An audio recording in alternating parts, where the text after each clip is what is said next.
Women's Championship live here from Oman. It is match day number 2. Oman versus Saudi Arabia is the game. Let's head directly to the toss center where Pranav Mehta is with the match officials. Good afternoon and welcome. It's match day number 2 and it is Oman versus Saudi Arabia. It is the GCC Women's T20 Championship and it is match number 2. It is Oman captain Fiza Javed. She's debuting. We have the match referee, Mr. Jamil Zaidi, and we have the captain Cheryl from Saudi Arabia. It's toss time. May I request Fiza to please flip the coin? Number is the call from Cheryl. Cheryl has won the toss. Cheryl, could you please just come in?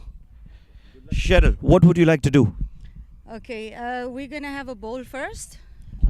The pitch seems nice and dry, and hopefully we can get a few early wickets and get in there and chase a score. Any changes to your side? We have just one change. So we're going to have Najla in as batter number 2, and we have Simra back on the bench today. Other than that, Cheryl will be opening the batting today, as well as the bowling. So the rest of the team remains the same, and hopefully today is a better day. Sounds like you're all planned. Good luck for the match. Thank you so much. Thank you. Fiza, can I have you, please? Fiza, what would you have done on this wicket?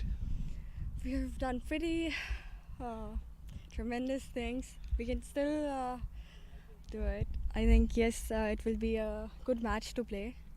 So what are you looking to restrict Saudi Arabia to? We are going to restrict them. We have some target in mind. We'll do that, and hopefully it will go according to our plan. Just one final question. You're going to be debuting as a captain.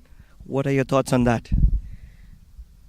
It's pretty much of a not easy job, but you have to do it. It's fine. When your teammates support you, it's easier for you. So yeah, we'll be good. Fair enough. That's it from the toss. And it's Saudi Arabia who have won the toss and they'll be bowling first. So it is Saudi Arabia that has won the toss and they are going to be bowling first against the home team Oman. Such a dominant side in the women's cricket is Oman. They went all out yesterday in match number 1 and that has proved their caliber. Today they would be looking to dominate. Both the young Omani openers are walking to the middle.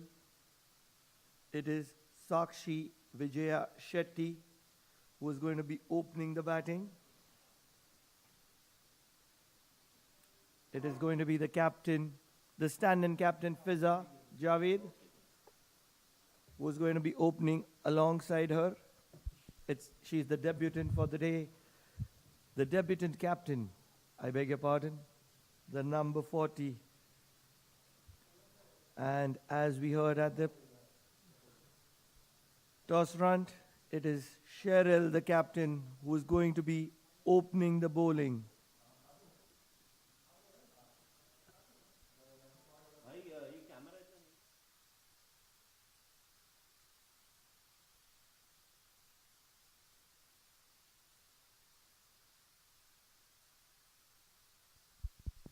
Cheryl is all ready to go.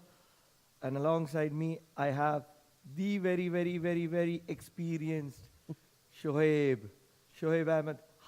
Such a pleasure to be commentating alongside you. Well, thank you, Pranav. You're very kind. You're always so welcoming, so warm. And it's always a pleasure to be with you in the combox. Thank you, Shoaib. So much to learn from you. It's probably going to take me years and years. Meanwhile, it is the Saudi bowlers looking to prove a point. Oh, that would have hurt Cheryl, who put in the leg. Yes, Saudi Arabia, well, not the greatest of starts for them in this tournament, but they will be looking to come back strongly and also leave an impression, a lasting impression in this tournament.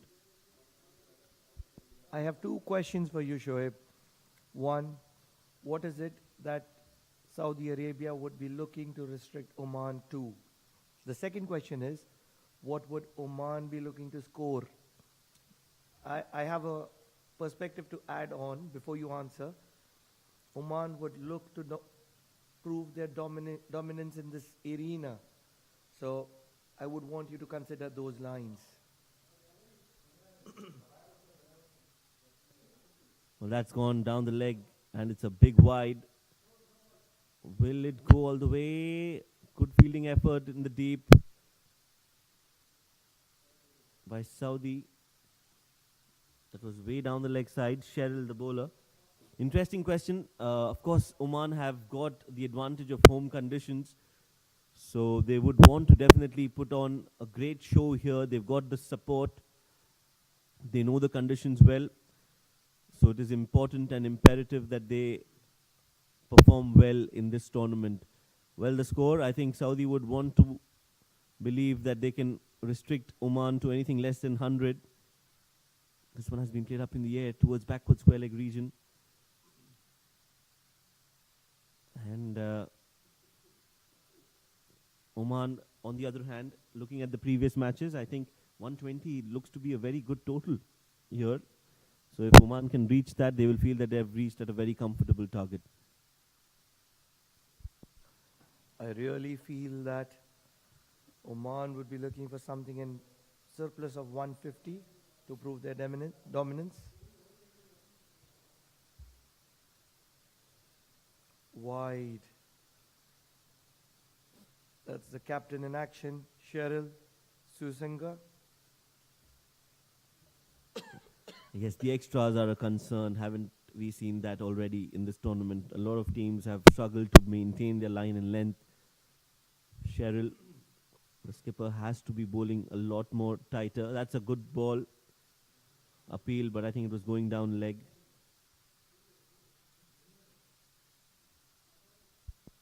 Taking a walk to calm herself down is Captain Fizza. She was very, very nervous at the toss front. Gets one right on a toe. That would have been a close call. She missed a straight one.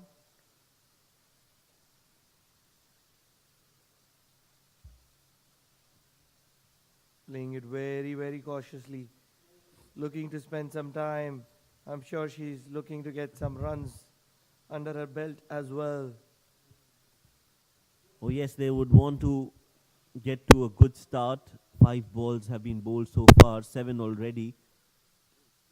4 of them are in the form of wides.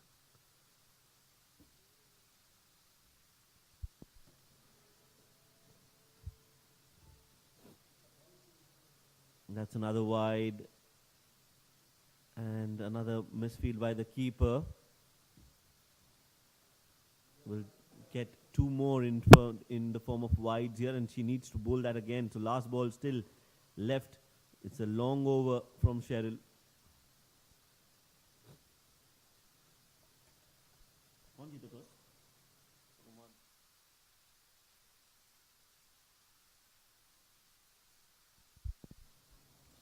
That's another wide by the captain, Cheryl.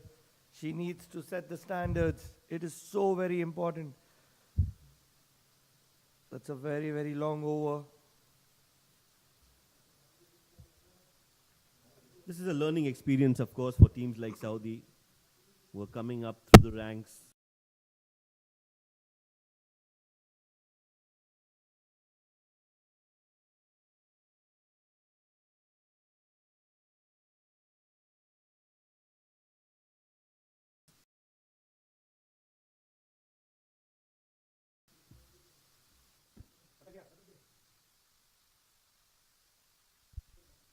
So that's the end of the first over. Oman are 10 without loss.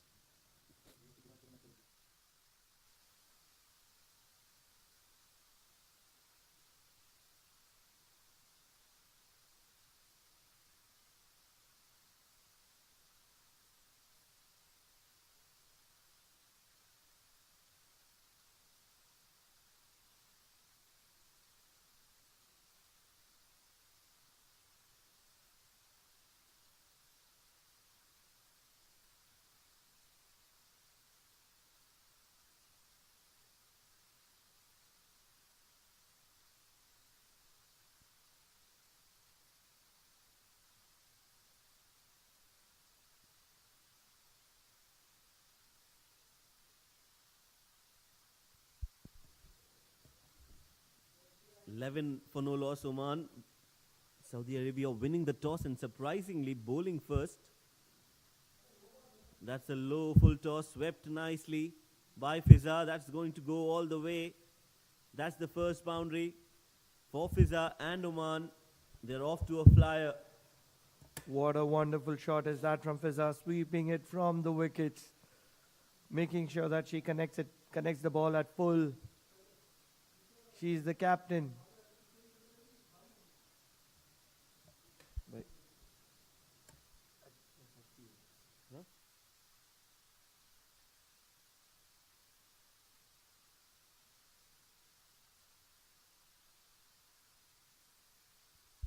Well, it's Vijaya Shetty Sakshi who had hit that 4.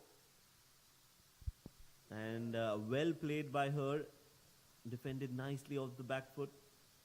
And that's good to see. The bowler running up to her run-up. Doesn't want to waste a lot of time. Myra Khan. This one's played up in the air and will reach the mid-off fielder.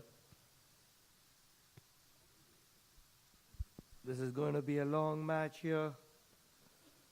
Oman will be looking to capitalize and prove their dominance. Saudi Arabia is a fairly new team in this arena. That's another wide. Down the leg side.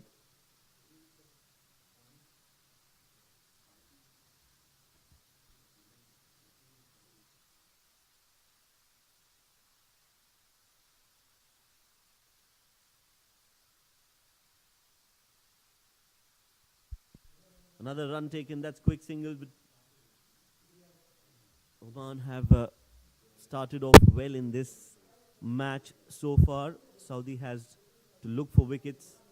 Myra Khan, 8 runs for no loss. And as we mentioned earlier, Pranav, Saudi women's cricket is just coming up through the ranks of women cricket, and it's so good to see them come and compete here in Oman. And also, hats off to Oman Cricket for initiating this and allowing the venues to be used, world-class facilities. It's always going to be a learning experience for all these cricketers. For sure, Shoaib.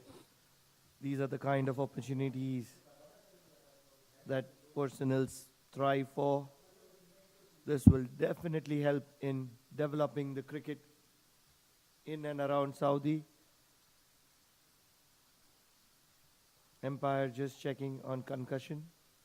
It is umpire K.R. Azad, one of the senior most umpire of Oman cricket. Rarely does he get anything wrong. Very, very accurate.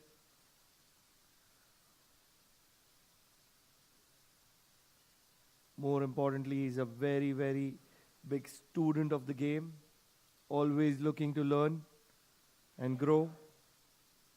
That's the end of second over. Oman are 20 for no loss.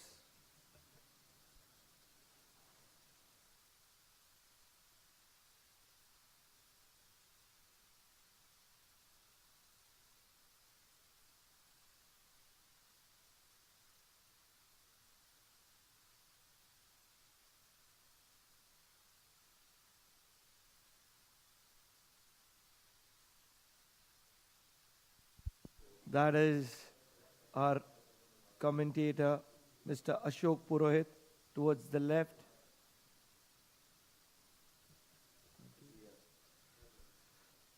Walking along with Zia. Zia is a part of the production team. Both amazing gentlemen, very, very supportive. Captain will continue from the near end. Cheryl Siusankar starts off with a good ball on the stumps. That's what they need to do. They need to target the stumps, keep it tight. Let Omani batters take the charge from the stumps, because if you're bowling away on the off stump or down the leg, it's easy pickings for the batters. So all they need to do is try and bowl on the stumps. What's interesting, Shoaib, is that that'll be a wide down the leg. What's interesting, Shoaib, is that they have a slip in place. So they're looking to attack, pick wickets. They need to see the back of the captain, Omani captain, Fiza Javed. Very, very aggressive. Is always looking for a boundary. But as of now, she's looking to spend some time in add on captaincy pressure probably. Oh, yes, absolutely. It's a new challenge and she wants to excel given that responsibility. Cheryl, in the meanwhile, whenever she's bowled on the stumps, she's been very effective.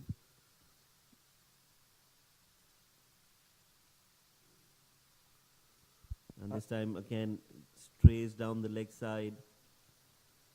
Will be another extra. Too many wides already in the 21 that Oman has scored so far. Saudi needs to make sure that they keep it very accurate to these Omani batters.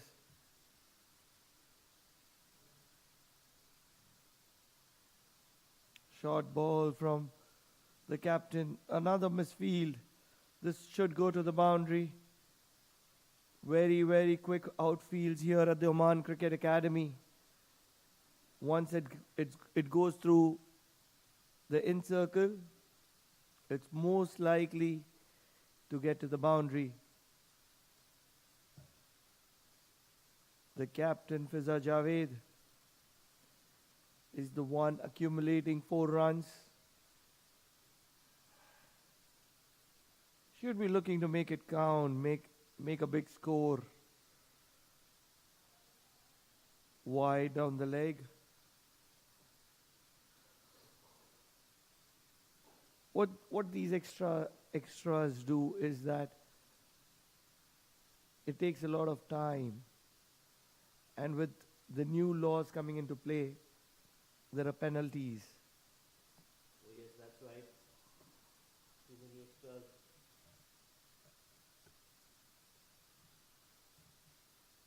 This time a short ball and Fiza missing on that opportunity. She knows that she's lost on a chance of scoring runs.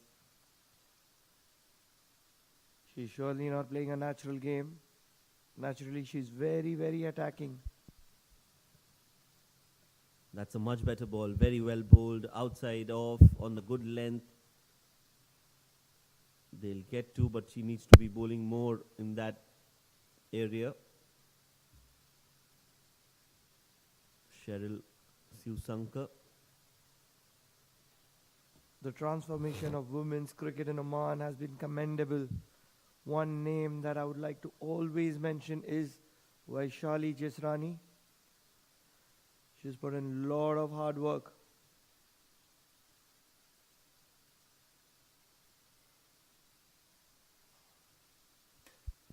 Oh yes, absolutely.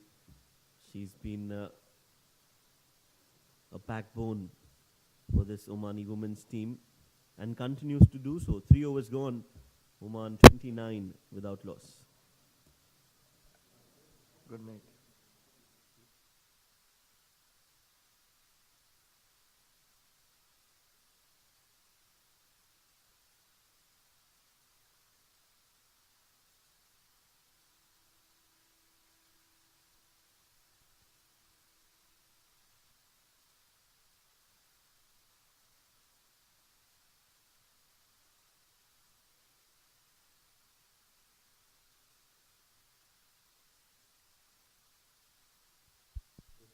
Another diving effort, but they won't be able to stop a single.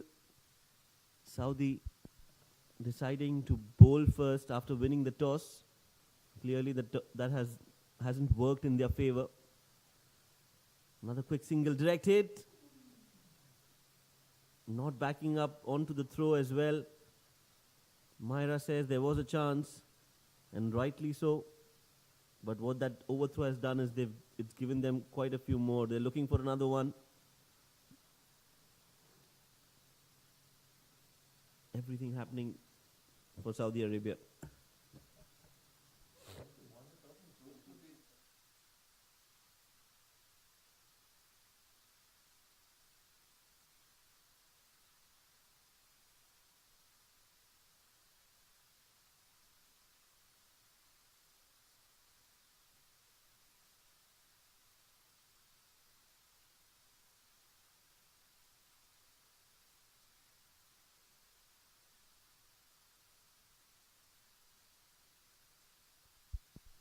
That's a good drive.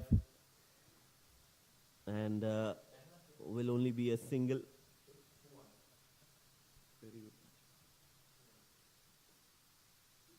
3.2 overs, 32 for no loss.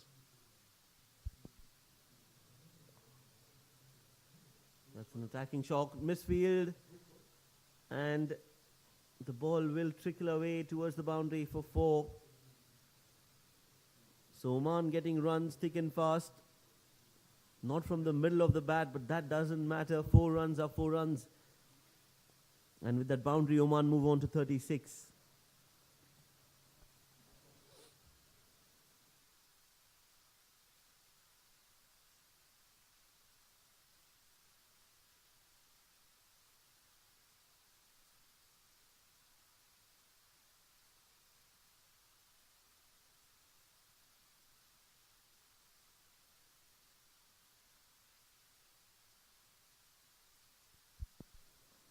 It is Myra Khan continuing from the near end. Lot of misfields. But the management, Saudi management wouldn't mind. These are early days. They're only going to get better. A big, big heave by Sakshi. She'll add on 4 runs to her account. Right over mid-wicket, it was a juicy full toss, and Sakshi is not going to be missing on that. Oh yes, beautiful shot there from Sakshi. And to end the over, she's played that 4, and it's been a very, very successful over for Oman. 4 overs gone, 41 for no loss.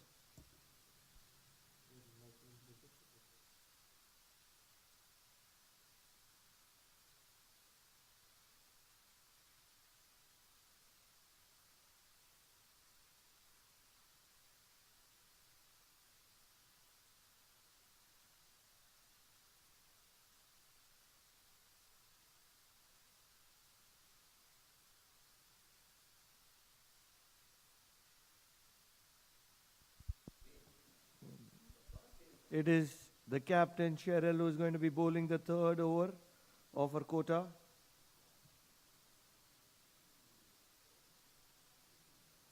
That's a wide. They'll accumulate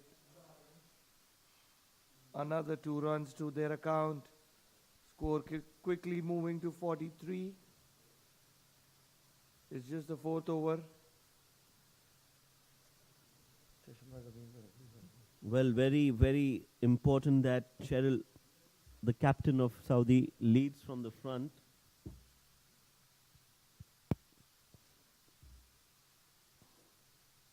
Another ball down the leg. She's been bowling wides after wides. Not great bowling. And even after bowling so many wides, she's still continuing her spell. That is something really surprising. What will happen from here is that a lot of questions will be answered. The management will get a lot of idea about how important it is to educate these cricketers on the rules, laws.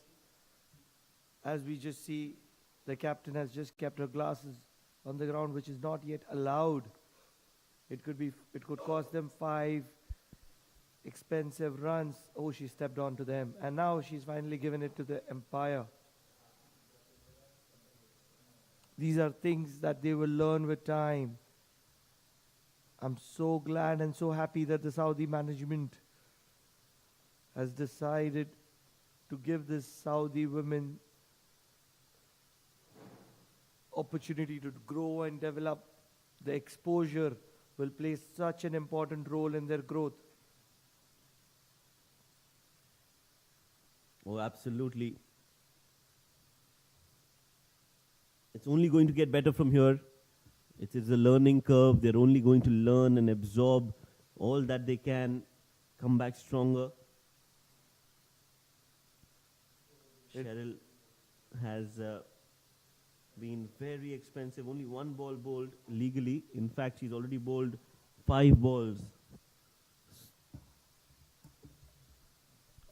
It's a third over. This is going to go to the boundary. A wonderful square drive. 4 more runs. There was a time when cricket was considered as a physical aspect game. Now a lot of mental aspect has come into play.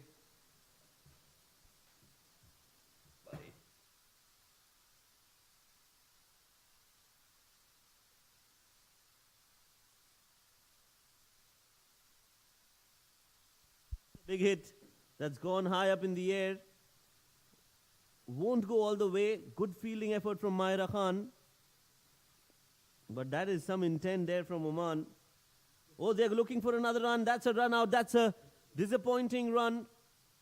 Lack of communication between Shetty and Fiza. And that has costed them the wicket, the big wicket of Vijaya Shetty, who was looking good on 20. And Saudi women are actually celebrating. And why not? They've got a big wicket. That's the first wicket for Saudi in T20Is. What an achievement is that. Sakshi Vijaya Shetty is the name that is going to be registered forever. It's a big, big moment and a big, big occasion. This is a moment they're going to cherish for the rest of their lives, and nobody is going to be taking it away from them. The first wicket in T20Is, and that of Sakshi Vijaya Shetty, who is looking ever so dangerous. And that too in a run out, Pranav. So it's a team effort. It's not a bowler who's bowled or or an LBW. It's a team effort, and they've done well. Not just a team effort. 3-4 players were involved in it. It was a relay. Very, very good.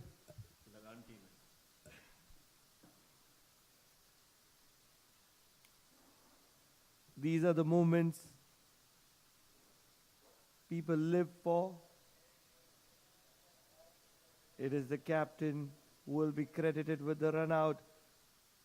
The keeper had a role to play in it as well.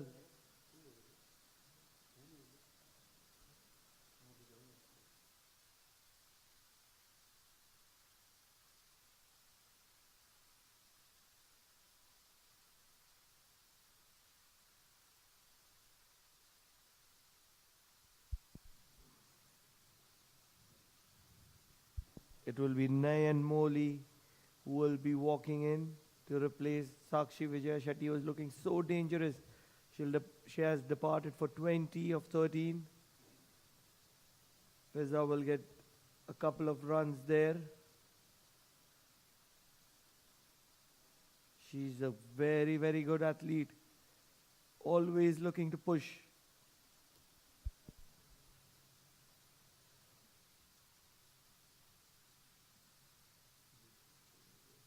So Siv Sankar, 2.4 overs.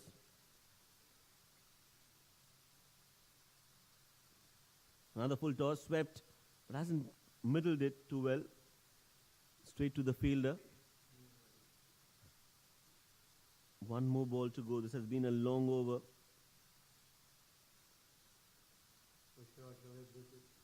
For sure, Shoaib, this has been a very, very long over.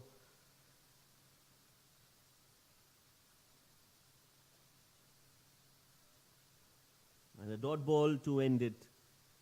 So Oman still looking good. Yes, they lost a wicket, but the runs are on the board. 5 overs gone, 54 for 1. Good night.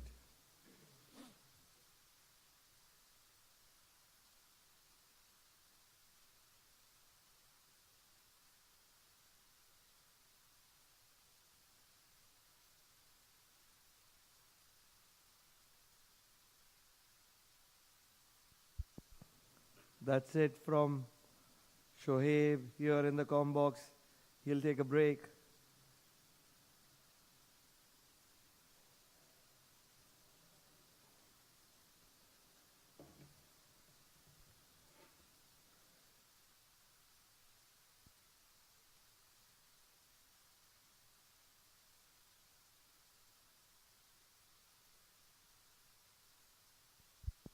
It's time to welcome Suresh, who will be replacing Shoaib. Oman in a very, very good position. It's the last over of power play. Thank you, Pranav. And a juicy full toss, smacking it to the mid wicket for another boundary. Fiza moves on to 20 of 16 balls.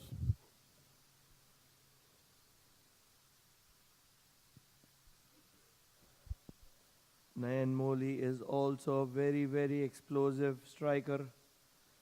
She loves to hit the ball hard. She's the one who's replacing the very, very confident and strong looking Sakshi Vijaya Shetty. Wides continue to flow in thick and fast.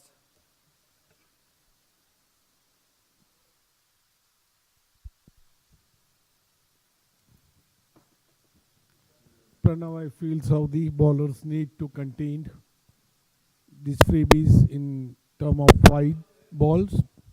Till now, the match is in the sixth over. They have bowled 16 wide deliveries, 16 additional runs. That's a big, big heave. This is the power of Nayan Moli. If she hits, it stays hit. She's very, very strong. The number 7 for Oman. Massive, massive strike over square leg. A few bounces. And 4 it is. I really feel, Suresh, that, we really don't need to be judging or analyzing Saudi. It's early days for them. They'll only get better with time. It's a learning phase. Yes, absolutely, Pranav. They are playing first time, and in fact, it's a very good opportunity for them, to represent and rub shoulder with such a competent and experienced team like Oman, UAE, including Qatar and Kuwait. They are definitely playing the very, very strong side of Oman, who's looking to go after them. It is Nayan Moli who's heaved another one on the leg side for another boundary. It is only a matter of time that Saudi will improve and be a very, very competitive side. The management will have a very, very crucial role to play in it. The association will have to give back all these players. They'll have to give them time, guidance, support, and the results will flow in with time. 16 run considered till now by Myra Khan. One more delivery to go outside the off stump.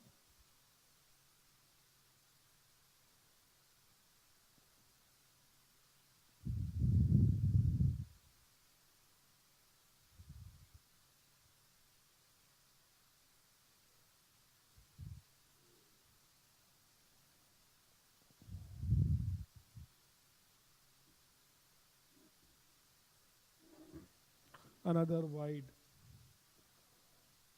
from Myra Khan. That's not going to help Saudi Arabia.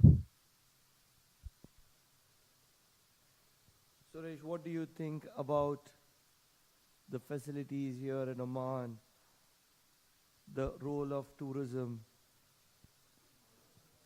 One of the Just before you get to that, it's 6 overs 70 for 1. Yeah. It's one of the best cricket facility, not only across the Gulf, but across Asia as well. Lot of international cricket have been happening of late since last 1.5 year. We have seen couple of T20 World Cup qualifiers, and of course the domestic league at its peak at the moment with D20 and D10, the live broadcast, and whosoever is coming in, visiting team to this wonderful facility. They have very high praise for the efforts done by Oman Cricket Academy. A wonderful ground, a wonderful pitch. It is Myra Khan who is going to be continuing from the near end. She's going to be bowling her final over of the quota. I so agree with you, Suresh, especially the World Cup, which was hosted here. the Legends League, which brought in so many international superstars, Kevin Peterson, Mohammad Azharuddin. Absolutely. A juicy full toss and dispatch over the mid wicket for a boundary. So Fiza and 9, Morley, not leaving any opportunity and grabbing all the loose balls, dispatching it over the boundaries. Oman raising to 74 for the loss of 1 wicket. They really need to spread the field. The slip will barely have a role to play. And she's probably standing too close as well. That's a run out opportunity. Won't happen this time. Fiza is very quick. As Pranav, you were saying about the cricketing facility here in Oman Cricket Academy. Like we have seen, there's a lot of visiting, experts, including ICC President Mr. Saurav Ganguly. He had a high praise for the facilities provided by Oman Cricket, and it was a feature in the cap for Oman Cricket Academy. Another boundary for Oman. Fiza in full flow. Equally is 9 Molly. Racing towards 9, in fact 13 of 5 deliveries. Man is dealing in boundaries. Her 13 has 3 boundaries so far, all on the leg side. She favors the leg side. I so agree with you there, Suresh. 10 years back, just a decade, Oman didn't even have a single turf ground. Oh, she did not like my comment. Another juicy full toss, this time not over the mid wicket but through extra cover for a boundary. I think this is back-to-back boundaries collected by 9 Molly. She is raising 17 of 6. She is raised quickly to 17 of 6. I so agree with you. That one was through the offside. She surely did not like my comment of being a leg side dominant player. That'll be another wide. Going back to the infrastructure, 10 years back, Oman did not even have a single turf ground. Even the turf wickets was almost a dream. And within this 10 years, Oman has hosted a T20 World Cup, so many international events, World Cup qualifiers, Tri-Nation Series, bilateral series, and it's very commendable. Some people I would like to mention, obviously we have to be mentioning late Shri Kanaksi Khimji. Unfortunately, he is not between us, but he has a very big role in contributing to the development of cricket. 7 overs, 86 for 1 is Oman. Absolutely, Pranav. A big credit goes to Mr. Kimji for their contribution, a big way, the man behind cricket in Oman. And the legacy being carried forward by Mr. Pankaj Khimji, putting a lot of efforts and their valuable time to build Oman cricket. A huge thanks to them. Also to mention, Mr. Pankaj Khimji has completely changed the game. He puts in so much effort to make sure that cricket in Oman is very competitive. He takes interests in international, the domestic leagues. He is everywhere. Any opportunity to promote cricket, he is always at first. Absolutely agreeing with you, Pranav. Is a man who walks the talk. I was surprised when I saw him. After the first pre-T20 qualifier, he was on the ground with us. He's looking the very minute detail of, the arrangement. He was so much involved. So we were so energized and excited to see, the top boss of Oman Cricket Academy on the ground. Another juicy full toss. A dangerous ball called no ball by the umpire above the west height. And Nayan Moli again dispatching it for a boundary. That was Iman Ijaz bowling a high full toss.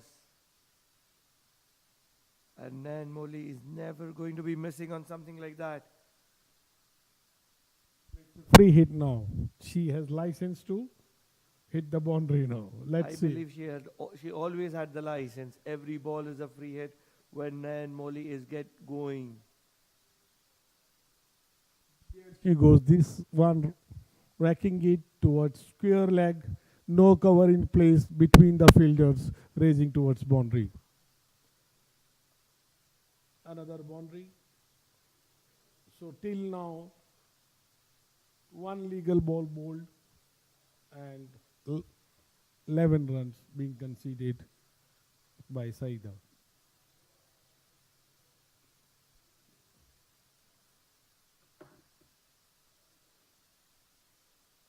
It is Saida Sabah, I beg your pardon. It's not Iman.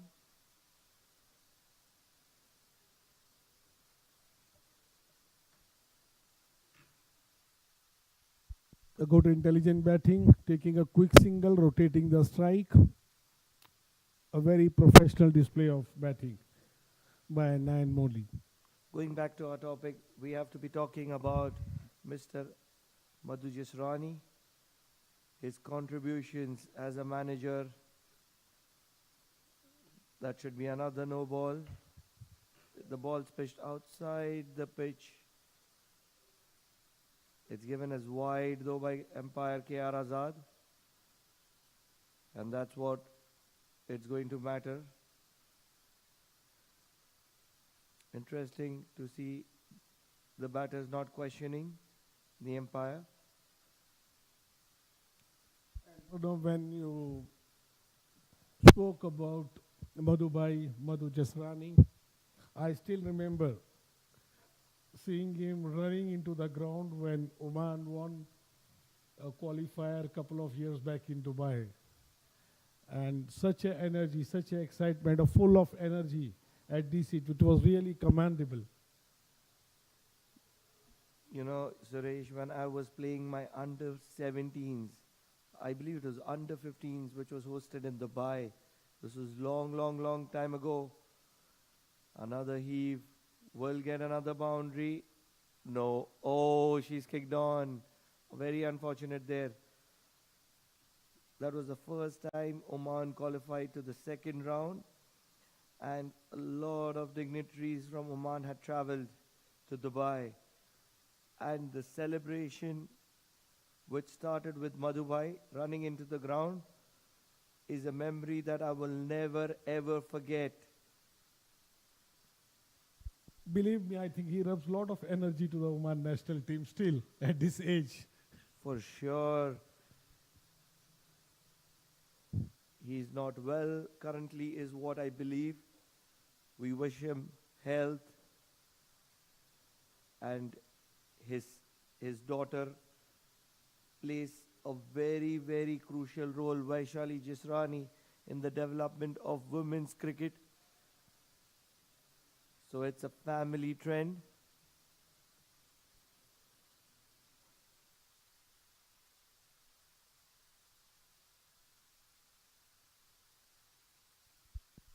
A quick single by Nayan Moli, raising towards 34 of just 14 deliveries.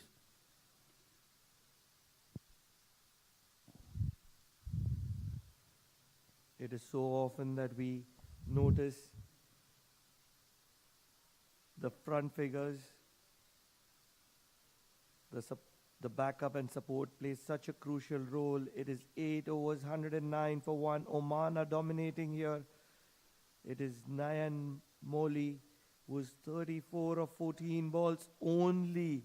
And it is Fiza Javed, the stand-in captain for Oman today, 27 of 21. Pranav, I can see the flow of the wind. The breeze is very strong. That could be the reason for the Saudi bowlers. You know, one of the reasons why they are not able to control the line and length, and spraying every now and then these wide balls.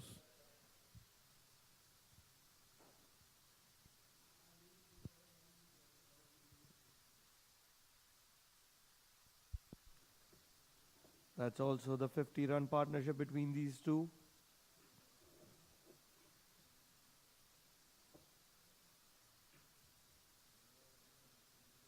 Runs are coming in thick and fast.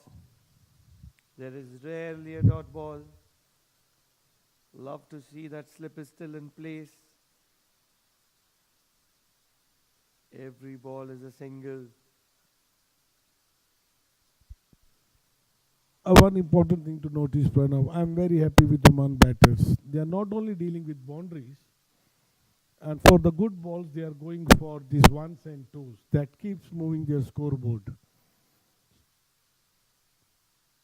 So they are not only banking on the boundaries or loose deliveries. On the good balls, they are making sure they don't give any dot balls and try to rotate the strike and take singles and doubles.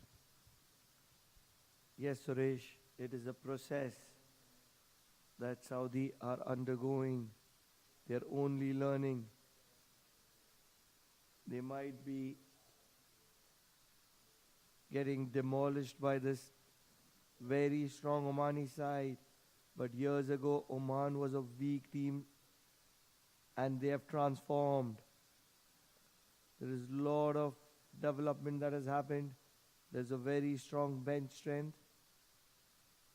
Saudi will also have to follow the similar process as Oman.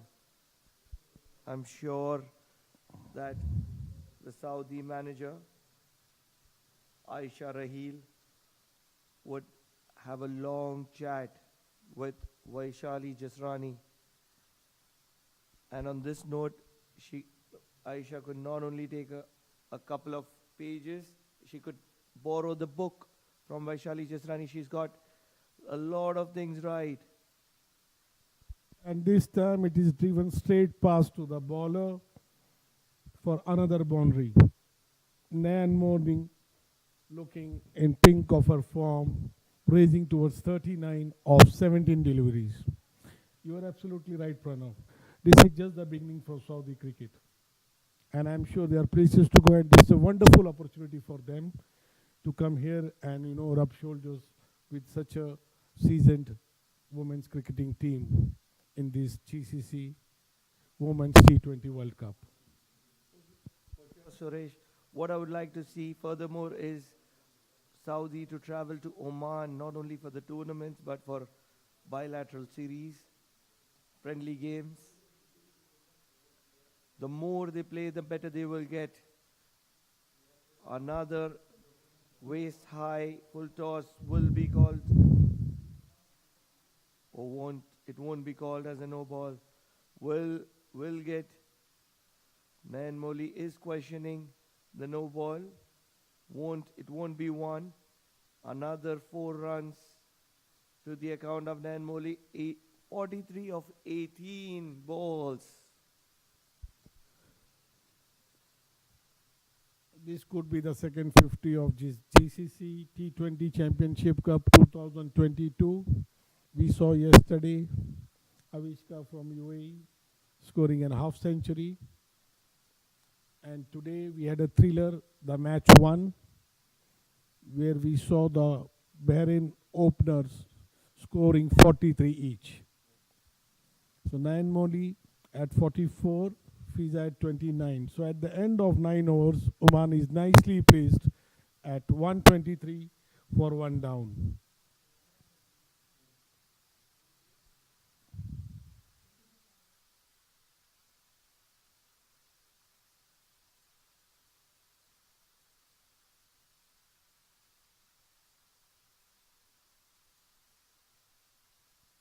It is DJS Dotton who scored 38 ball 50. The match was West Indies women's versus South Africa women at St. Kitts in 2010. And that record still stands for the fastest 50 in women's T20 internationals. Nayan Moli has a point to prove. That's again pitched outside the wicket. It's declared as a wide by umpire K.R. Azad. Meanwhile, Saidar is continuing. She has conceded 23 runs in her first over. But the captain of Saudi Arabia, Cheryl, continuing it. This is another boundary for Oman. No, this time the fielder could manage to stop before the ball reaching the ropes, containing Oman batter for just couple of runs.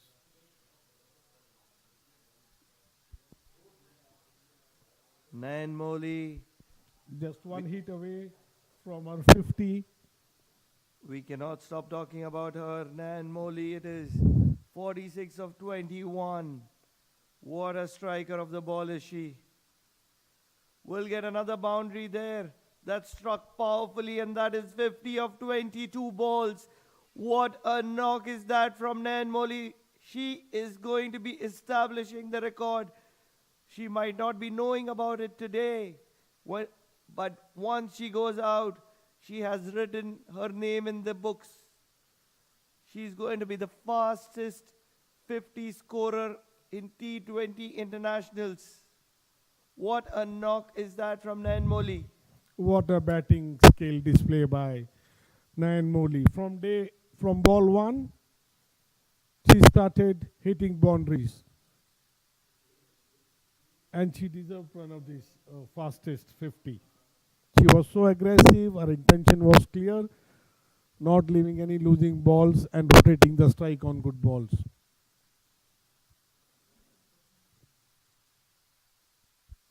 If these are signs to worry, you don't need to be worried at all, because this is a development phase for Saudi cricket. Saudi women's cricket, to be specific. They are putting in their heart and souls on the ground, and that's so good to see. They should get all they should receive is cheers and appreciation. Very happy to see Pranav, a Saudi team commitment. They are trying to throw themselves to restrict Oman, free-flowing scoring. Again, another full toss about the West Ties being dispatched for another boundary. That's a waste, high full toss. Not given as a no ball though. It was dipping, I guess. Probably dipping.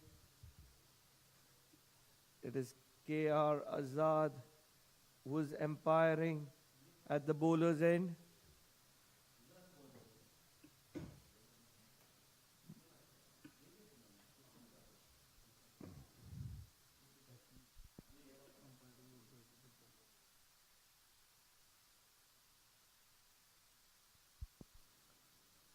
That's very, very good batting. 2 bounces. Declared as a dot ball by KR Azad.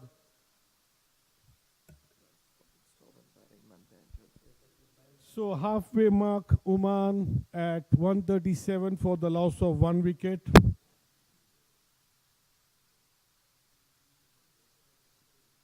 Fiza at 33 of 25 balls.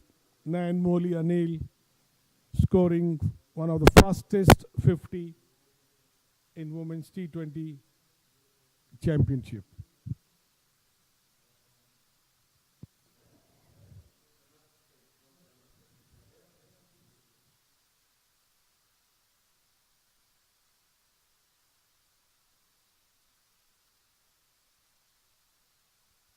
A quick ding break.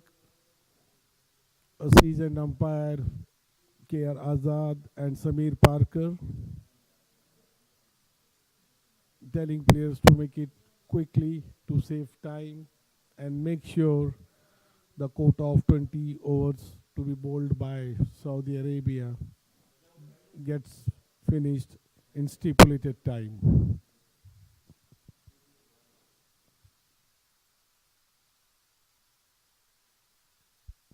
So it's time to welcome Shoaib to our com box. Shoaib at half stage, Oman plays very nicely, 137 runs for the loss of 1 wicket. How do you see the match going from here, the second half of 10 overs for Oman? Will they be able to cross 200 and make history? Well, I think so. And I hope so, because Oman is doing really well. Yes, they have been aided by some poor bowling from Saudi, but you still have to hit those and clear those. And Naina is playing so well. Nain, 51 of just 23 deliveries. She has definitely announced herself, especially in this game. A bowling change from Saudi Arabia. Mahnur Amir, number 10.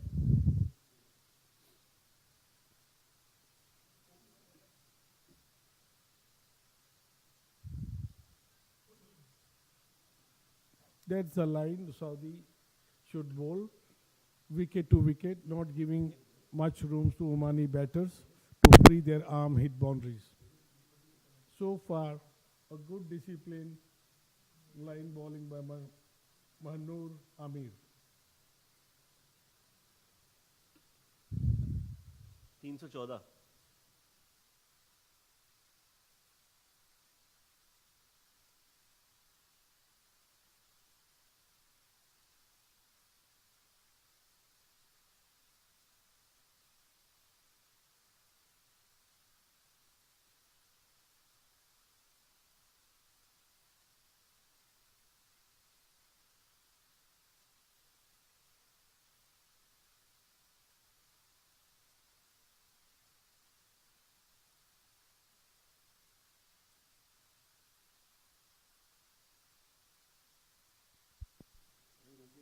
$140 for one as Amir comes into bowl. That's her first over. She's given away 2 runs. Fiza going strong, 36 of 27. But the record in chief has been Nain, 52 of 25. सही बोला ना नैन नैन नाम है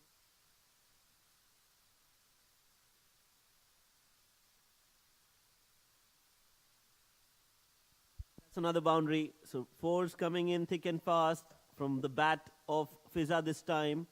She middles it and middles it well. And the fielders have no answers to that. Oman raising to 146 for the loss of 1 with this boundary.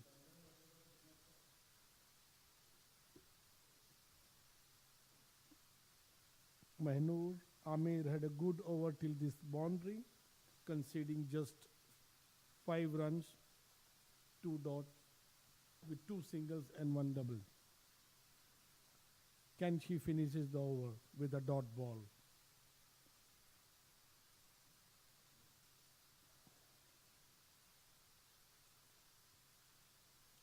Oh, this is a very average fielding.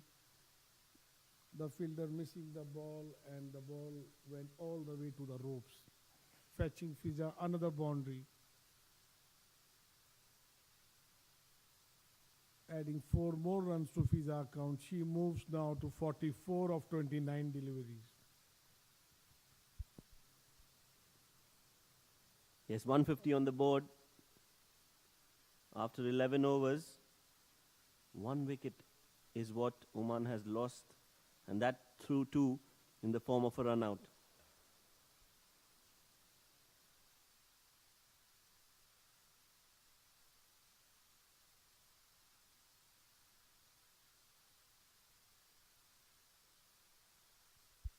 Amna comes into attack from Saudi Arabia.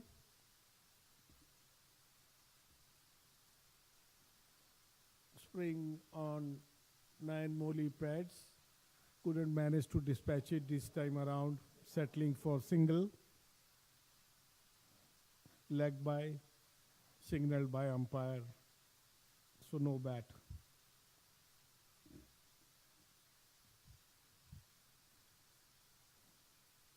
A good low, but that's going a low full toss. A little bit more full from Amna. Another single.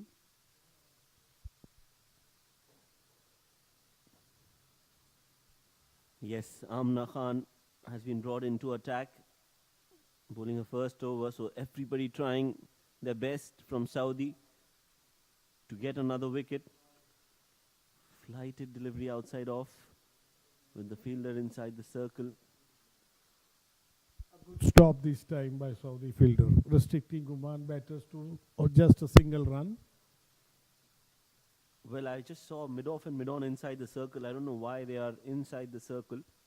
It's not a power play over. Not only that, Shoaib, if you could see, they still have slip in place. At 12th over, Oman at 154 for 1, still slip at place.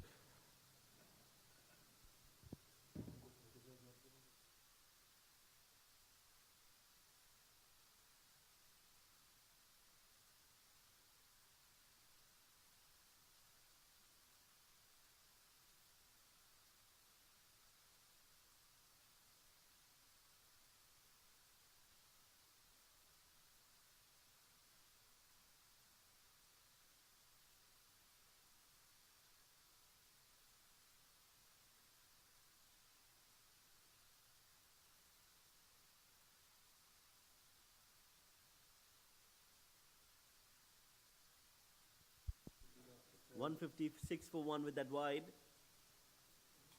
Another full toss. Oh, that would have been another opportunity for a big score, for a boundary, but not to be.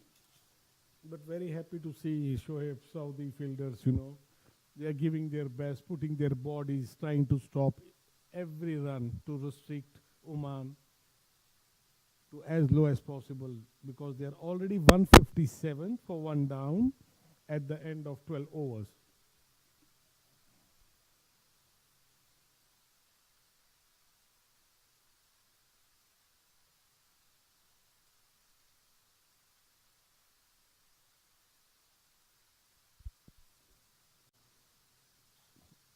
Mahanur Amir back into attack from Saudi, bowling 13th over of the inning. Fiza on strike. A wayward delivery. Maybe she is not able to grip the ball and it is dispatched for a boundary.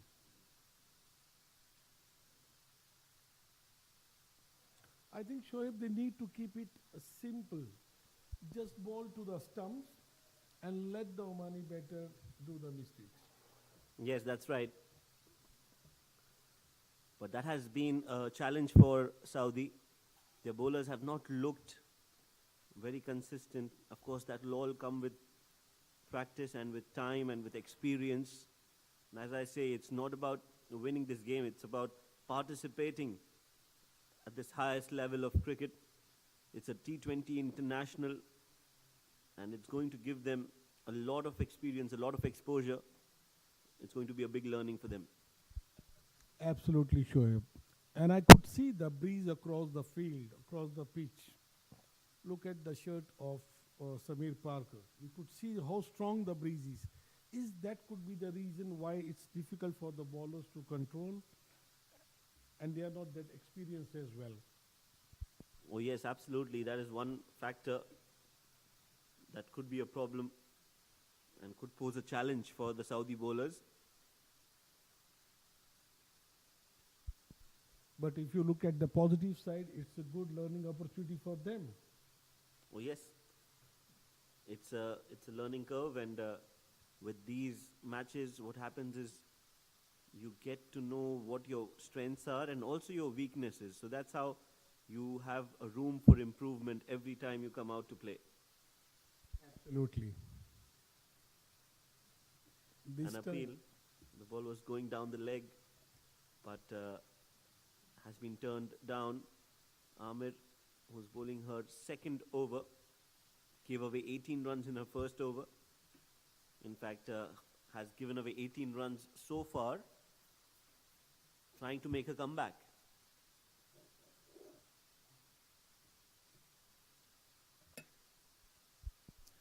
Driven to the short mid-off for an easy single. Again, a missed throw. There was no one to cover up. That gives one more extra run to Oman total. This is what small things we need to work.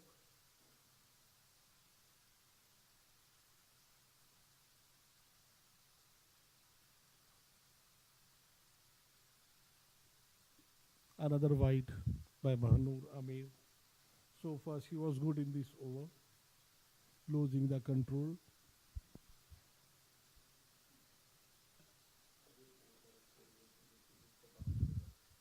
166 for 1 is the score.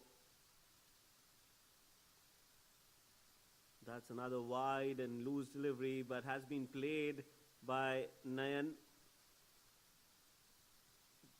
Won't go all the way. Had she left it alone, that would have been another wide, but not to be. End of over number 13. Oman 166 for 1.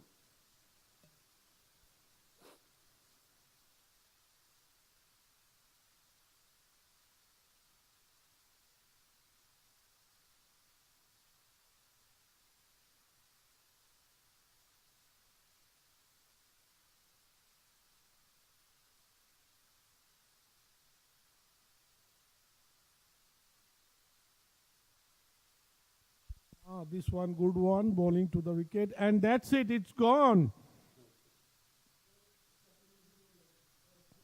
So Saudi getting their second break. Look at the jubilation by whole team.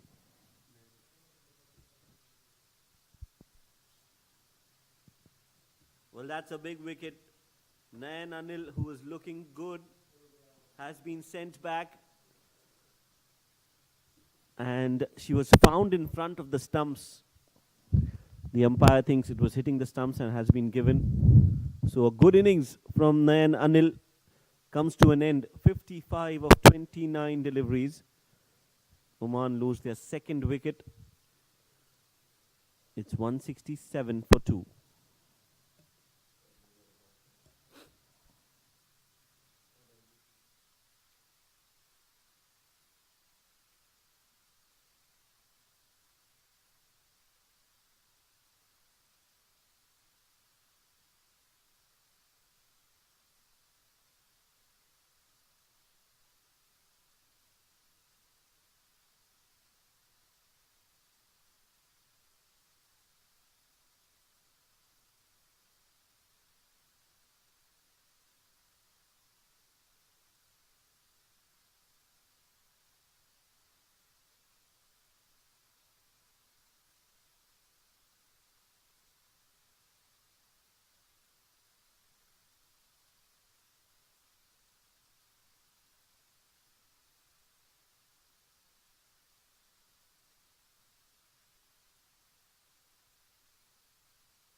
So finally, Amna could manage to break this partnership.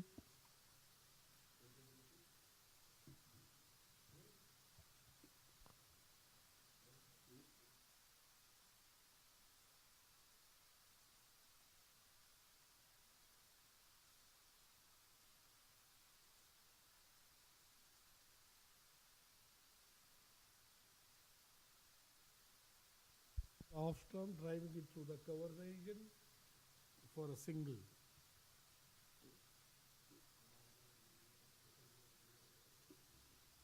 So Mendonca opening her account with this single on the very first ball.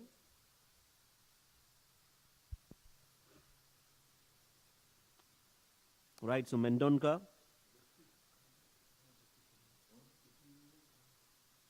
gets a single and gives Fiza the strike, who's on 56. We did not even realize how quickly she crossed her 50. It's Mendonca on strike now.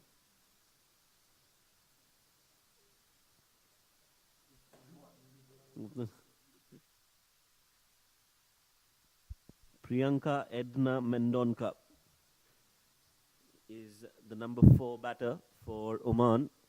Joining me in the comm box is my very good friend Pranav. Pranav, tell us a little bit about Priyanka.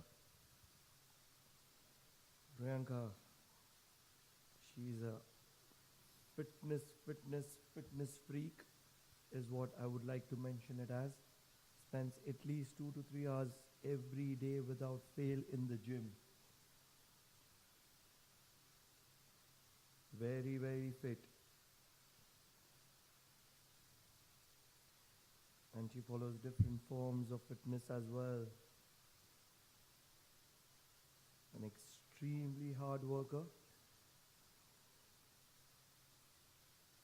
Wants to make cricket as a profession. That's a misfield.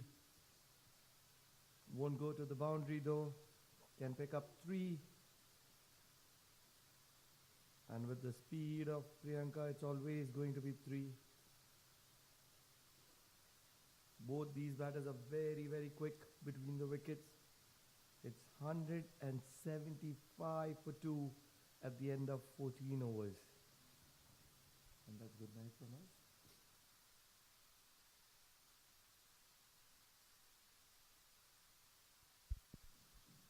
The amount of cricket being played in Oman is commendable. Currently the D10, which is the domestic 10-over tournament, is being hosted.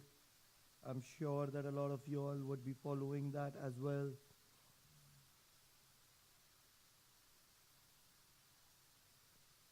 It is the round 2 that is going to be starting in shortly.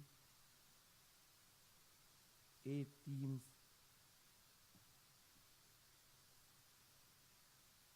were a part of this tournament, and now 4 teams have survived, and they're going to be playing a round robin. Another wide there. The captain Cheryl has been very, very expensive. 3 overs 33. She's leaked a lot of runs in wides. Need a wicket here. That's going to be another wide. Yes, Cheryl has been very expensive, and most of her runs that she's conceded are through wides. And that's not the best of examples. They need to work hard, they need to focus more.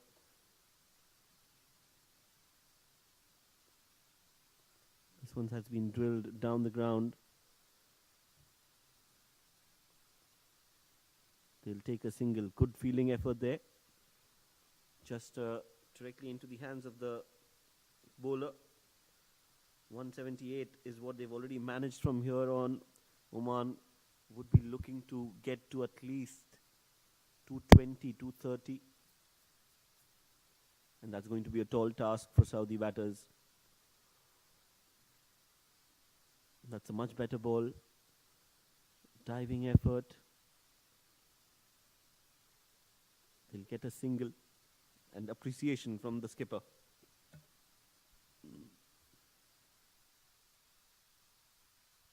These might be the tough days, but glory is just around the corner for Saudi women's cricket.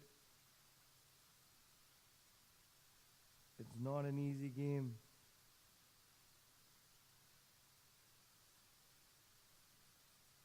Especially when that 5 ounces ball hits your hand and you're not regularly used to it. It can be very hurting. But then just across the pain is glory. It will require a lot of tall figures who would need to support, back, communicate, and explain all these Saudi women's cricketer that this is only a part and parcel of the game.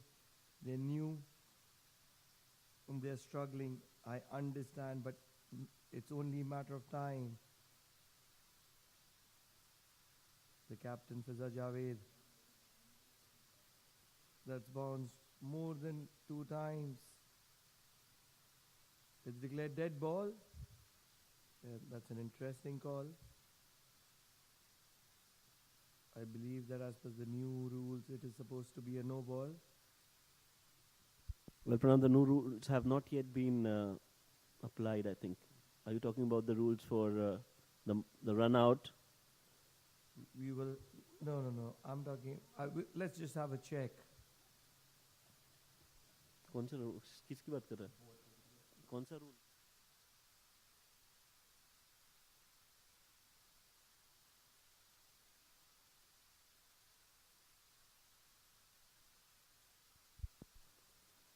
While it's end of the over, Fiza and Priyanka Mendonca are out there batting for Oman. Sivasankar has completed her quota of 4 overs and given away 40 runs.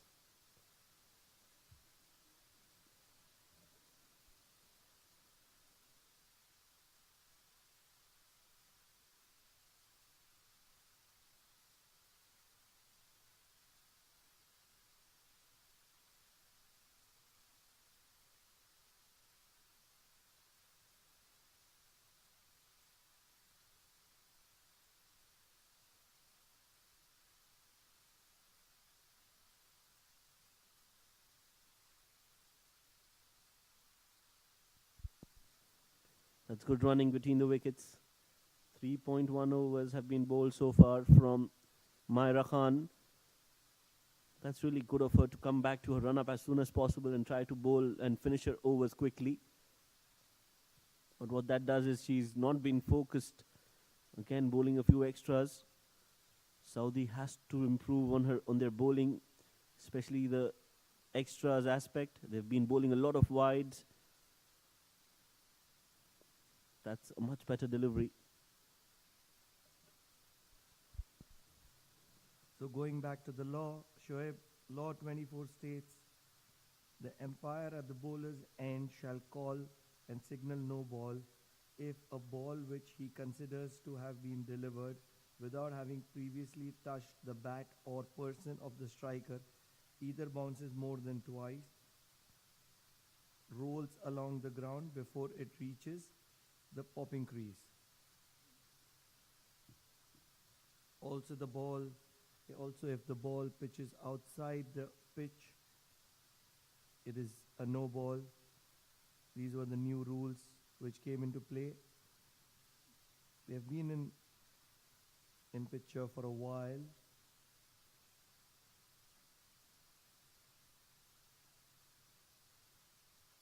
That was high. There's a charging down the track. Umpire is trying to rush the game. 16 overs, 188 for 2 is where Oman stands at.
That's a very, very good partnership being built between the captain Fiza, and Priyanka Mendonka, who's just come in and is looking to get settled. 4 overs to go. Oman would be looking to capitalize. Yes, 192 already on the board. So from here on, they would definitely target at least 220, another 40 in the next 4. Another wide added to the total.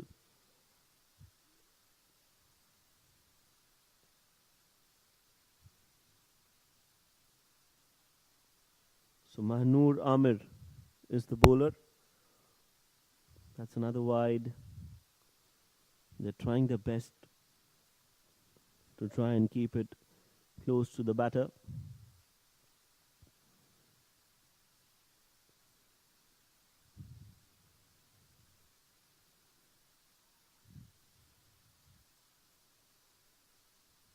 That's a much better delivery, flighted and closer to the fielder, but that's gone all the way for 4. The fielder is inside the circle, and that means they'll get 4 for that shot every time they clear the infield.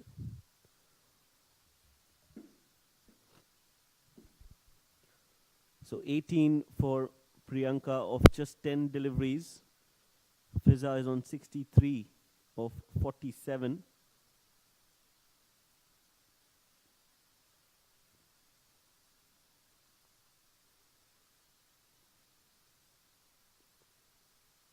Has been placed in the gap between square leg and fine leg.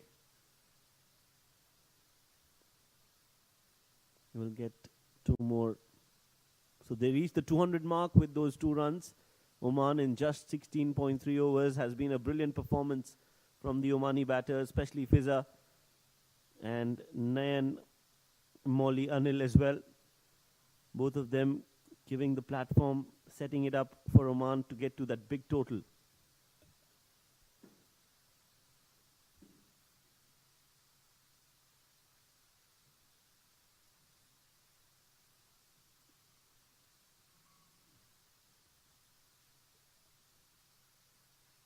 Priyanka Mendonka is on strike.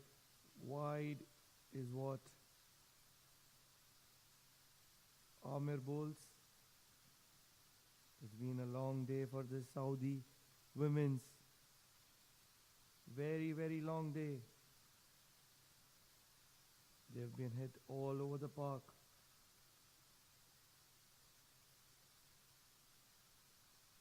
That's a big, big shot. That was a catching opportunity. Zoha doesn't collect it. It's a good effort by Soha. Very, very good effort.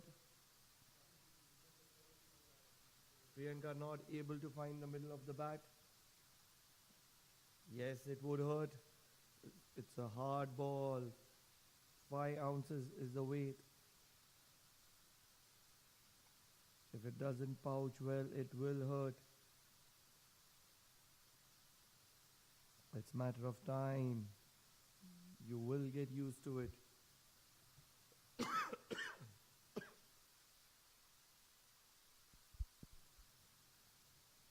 Fiza is looking to capitalize on the other side. 17 overs, 202 for 2.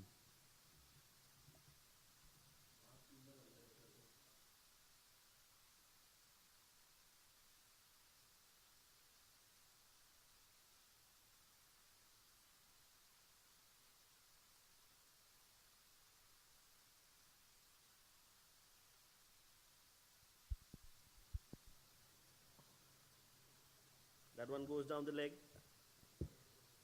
and will be called a wide. That's the field set up for you. Just a sole deep covers outside the circle. Mind you, it's not the power play. It's just the strategy.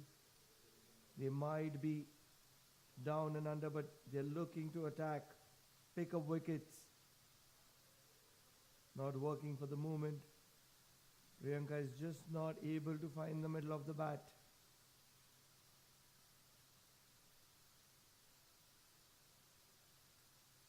It was Nan Moli The storm of Nan Mollywood struck Saudi.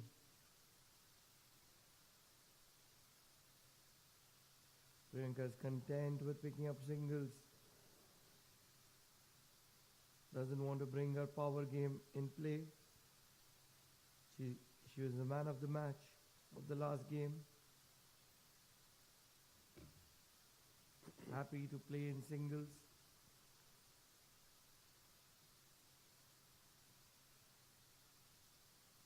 Beautifully struck by Fizza. And if she strikes it, it stays struck. Yes, absolutely brilliantly placed in the gap, and that low full toss was swept well. That is a sign of a very confident batter. Fizza is timing it well, middling it well, and she's sighting the ball well as well. So everything right about that shot. Getting 4 more. I'm sure she would have her eye on. Oh, that's pitched outside the wicket. Finally, it's called as a no ball this time by umpire Azad.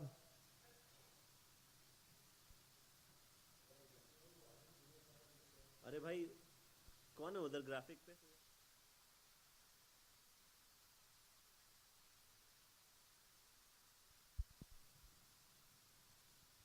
It's going to be a free hit for Priyanka. Can we get a big one? She charges and she heaves it. We'll just get a single at mid-wicket. 2 fielders are outside the circle now. The mid-wicket and the sweeper cover.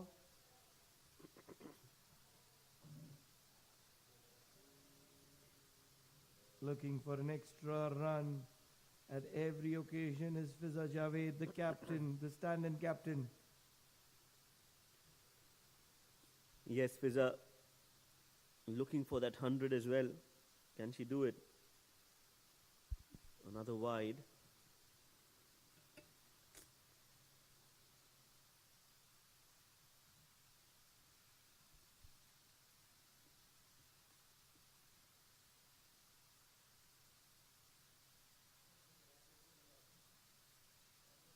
Couldn't connect it well. Fizza, she was looking to play it over the circle. Will only get a single there. She needs 28 more runs.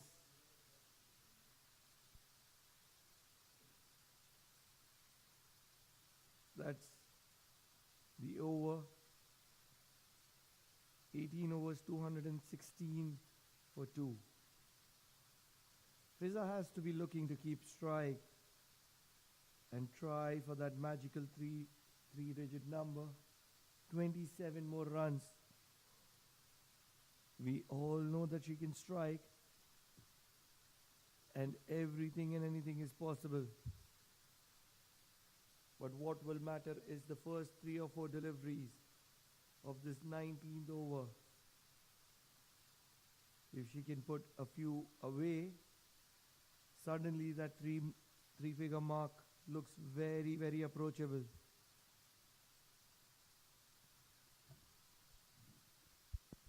That's right. 2 more overs to go. 12 legal deliveries left. Another wide.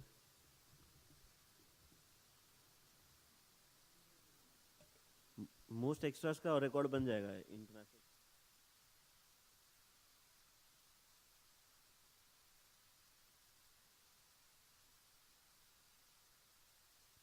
That's played straight into the hands of the fielder. Luckily, the throw was not on the stumps. Had that been anywhere close, it would have been very difficult for Priyanka and Fizza to complete that run. Priyanka has to be looking for a boundary here. She does connect one, but straight to the fielder. Can they get a double? No is the answer to that. Should be able to connect one.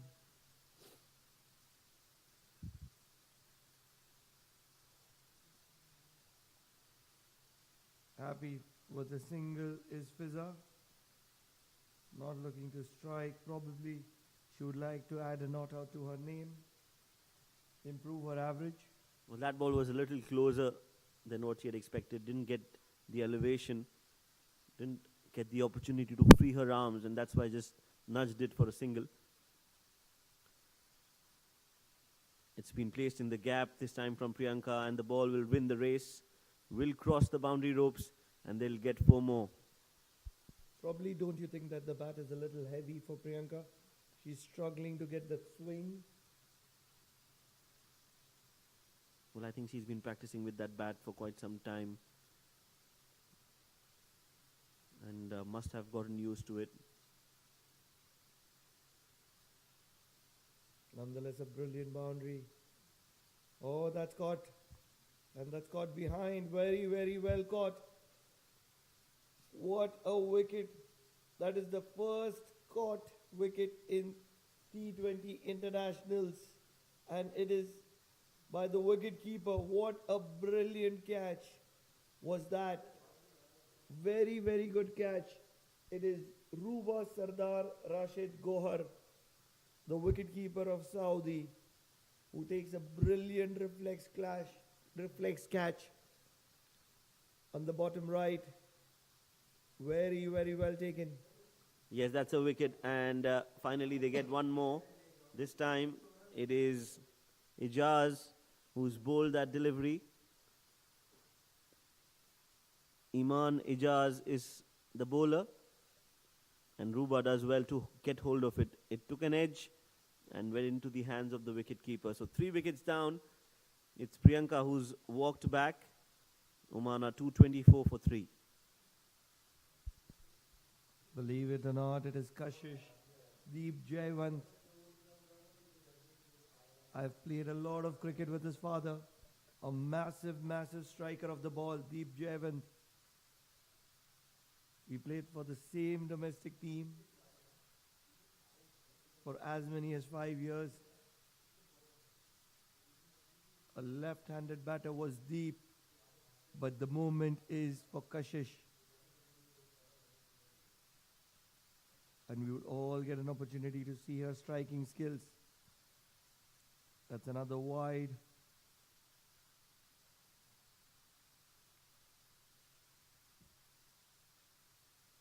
Going back to Priyanka, I still feel that the bat is a little too heavy for her. Not able to get the swing.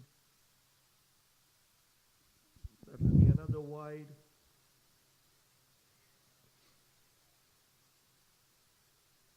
Especially in the death overs, you need to have a very strong base and a free-flowing swing, which was missing for Priyanka.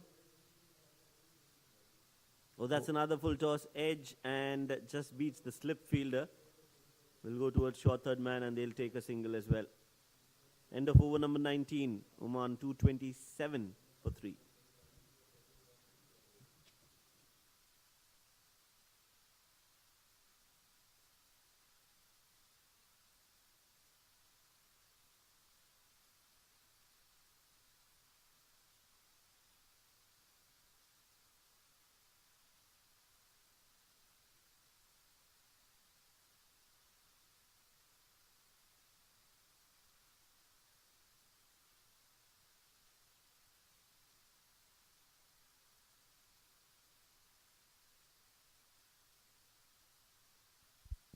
The question is, what can Oman get here?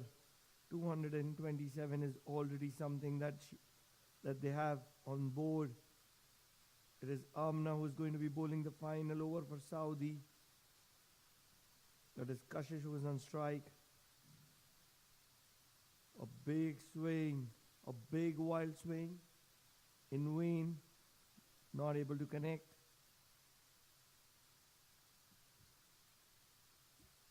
Probably going too hard at it.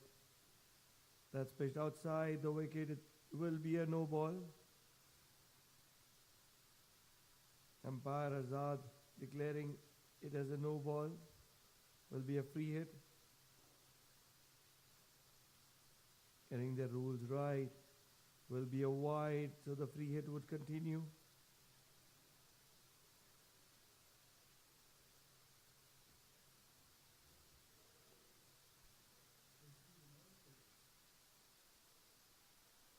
That's a better ball. That's gone high up in the air, and Ruba will take it. but it's a free hit. They are celebrating, but quickly they realize that it's not going to be out because she was caught on a free hit. Very, very lucky there is Kashish, trying to get a big heave, trying to play it too hard probably. Again pitched outside the wicket, another no ball.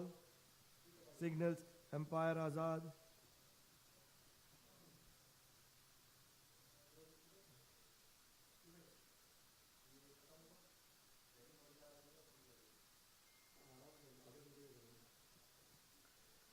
Another wide ball, so Khan here has no idea where she wants to bowl. She's trying, but she's been very inconsistent.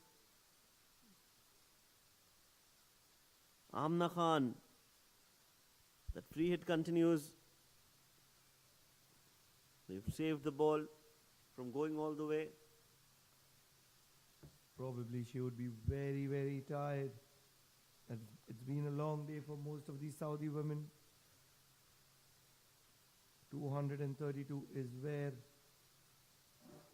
looking to guide it past the slip. Very, very well placed fielder. Exactly where the shot was meant to be played. A big, big heave through the cover region should be an easy couple.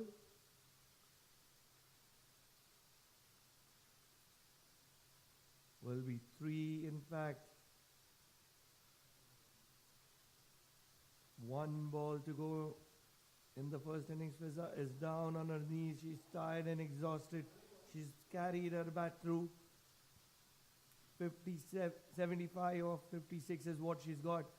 A big strike for a single. So Kashish will stay not out on 3. Oman have finished at 234 massive runs for the loss of 3 wickets in their allocated 20 overs. Well, that's a big score. Fiza, well played, 76 of 57, and carrying her bat through, was not out right from the start. Good contribution from Nayan Molly as well. But mostly it has been the extras that has propelled Oman to the score, 234 for 3. Dildo scorecard.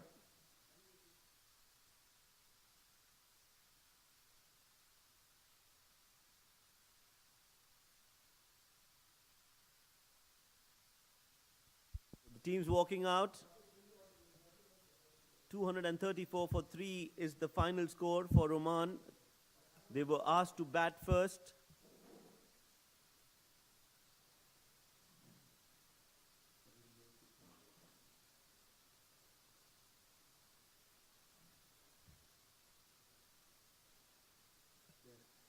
डालो score card बोलने के लिए.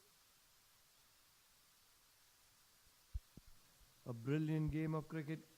It is day 2 of the GCC Women's T20 Championship.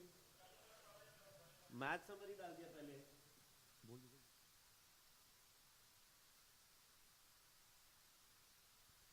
So that's the batting card. Sakshi Vijay Shetty, 22 of 14. Fiza, not out till the end, 76 of 57. Nayan Anil scoring another 50. 55 of just 30 balls. And Priyanka Mendonca scoring 28 of 18 deliveries. 50 extras in that scorecard, in that first innings. And that has helped Oman to get to 234 for the loss of 3 wickets. Bowling, well, everybody was expensive. But the 2 bowlers who got wickets, Iman Ijaz getting a wicket in her 3 overs, giving away 41 runs. And 4 overs, 35 runs and a wicket for Amna Khan. 50 runs in extras is definitely going to be a big factor in this game. 234 for 3 is the total that Oman have put across for Saudi Arabia to chase in the second innings. Match summary.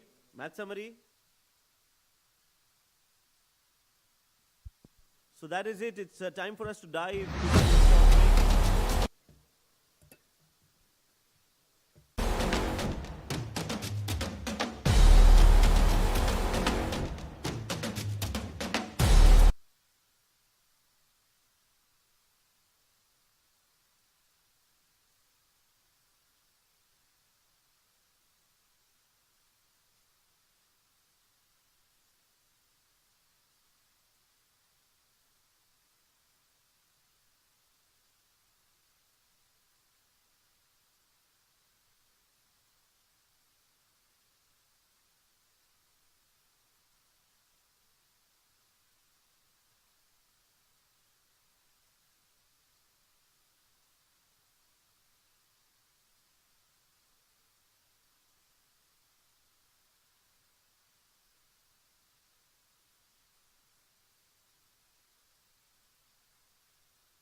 So a mammoth total set by Oman here, and they are going to be defending that against Saudi Arabia. The captain Cheryl is walking into the middle, and she will be partnered by Najwa Mohammed Akram. It's early days for this Saudi Arabian team. They will only get better with time. It is going to be Bhakti Shetty who is going to be opening the bowling for Oman.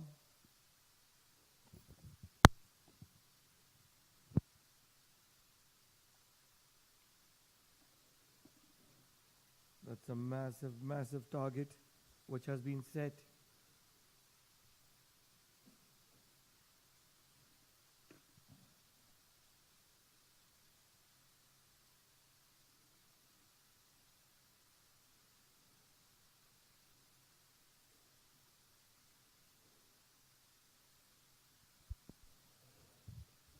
That's Empire Samir Parker, who's partnered with Empire KR Azad, who rarely gets a decision wrong. They're very, very good umpires. One of the best that Oman cricket has. That was a massive in-swinger, a celebration appeal from Bhakti Shetty. Hi, Pranav. What do you think now? What should be Saudi strategy chasing this momentum to 134, 35 in fact run chase? They will surely learn, and that should be their focus. Not being the case on this occasion, Cheryl has edged one past the slips for a boundary. That's the first runs on board for Saudi. That was a wild swing, looking to get off. That's a very, very good attitude from the captain. And I think the pace of Bhakti helped Cheryl to gather this boundary. She's looking to strike. Is Bhakti.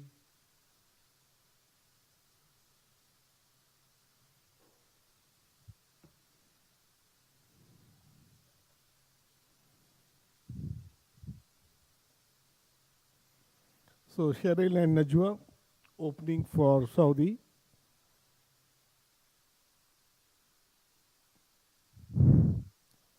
The captain is looking to play some shots here. 235 is what Saudi Arabia needs. Impacting outside the off stump. Big, big appeal.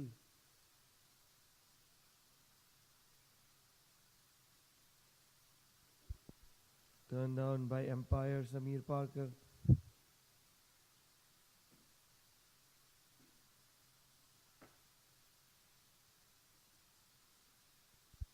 Good to see your captain at covers, talking to the bowler.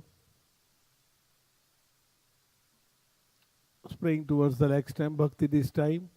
A wide signal by the umpire. Bhakti is going to be very, very dangerous. She's swinging the ball in.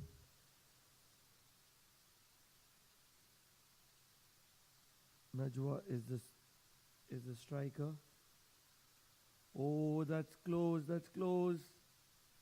Given as not out. She's still outside her crease. I think Najwa was lucky this ball was not directing toward the stump, just leaving the off stump. Probably giving the benefit of doubt to the batter. Bet. Wonder what was that missing. Bowling very, very well is Bhakti. Sliding. That should be gone. That should be gone. That's the first wicket for Saudi. It's a wide, and she has been run out. So was the case on the previous delivery as well, on that LBW appeal. Umpire Samir Parker explaining Najwa on why she's out. She was quick and smart enough to get the belts on time. Stumping in Havana dekha hai.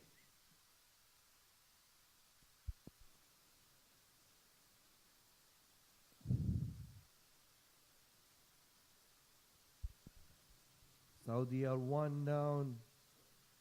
There is still a ball to go. It was a wide from Shetty. Wonderful in swingers. Love the presentation of the seam. A captain having a quick word with the bowler, discussing the plans.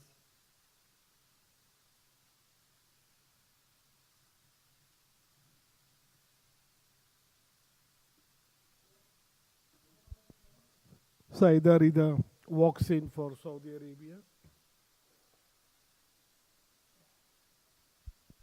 It is Syed Rida Syed Khawar Abbas, number 5, the left-handed batter.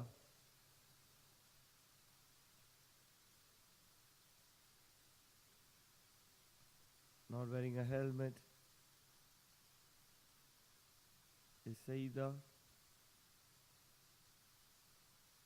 There was fingers were rolled over it. That'll be the end of first over. It is 7-1 for Saudi Arabia.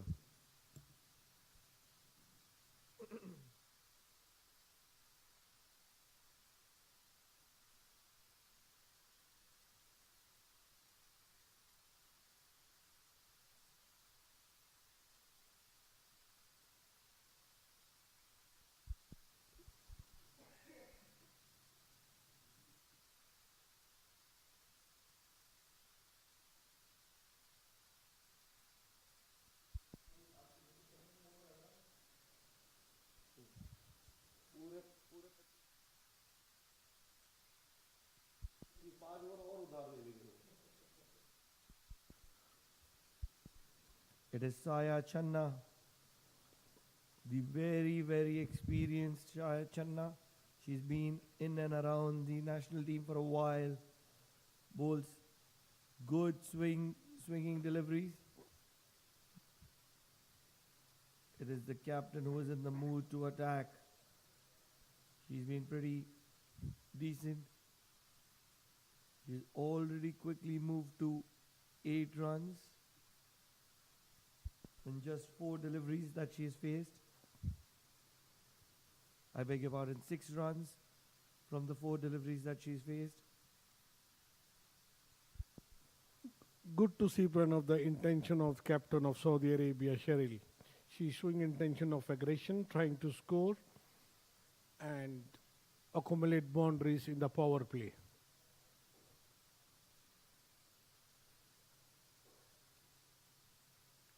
Not a lot of swing for Saya Channa.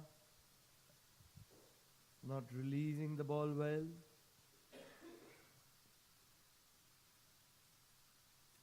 No ball is what is signaled. Replay milega, sir? It's a free hit. Oh, that was a close call by umpire K.R. Azad. It's going to be a free hit. Saida will not be able to get it away. Another dot ball.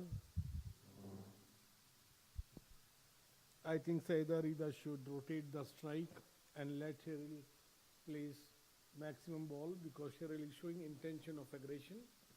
She already hit one boundary.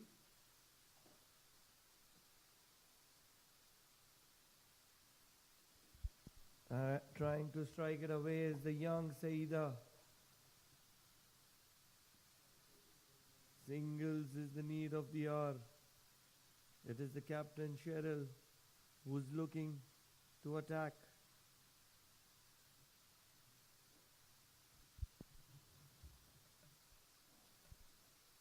Saya running in. Again off stump line, tried to smack it through the covers, straight to the fielder. Another dot ball.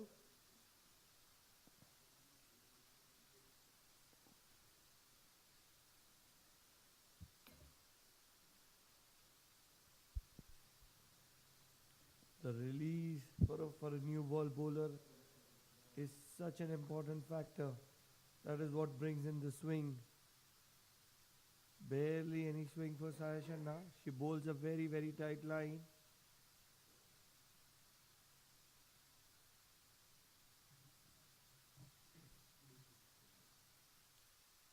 At the end of 2 overs, it's 9 runs for 1 wicket, Saudi Arabia.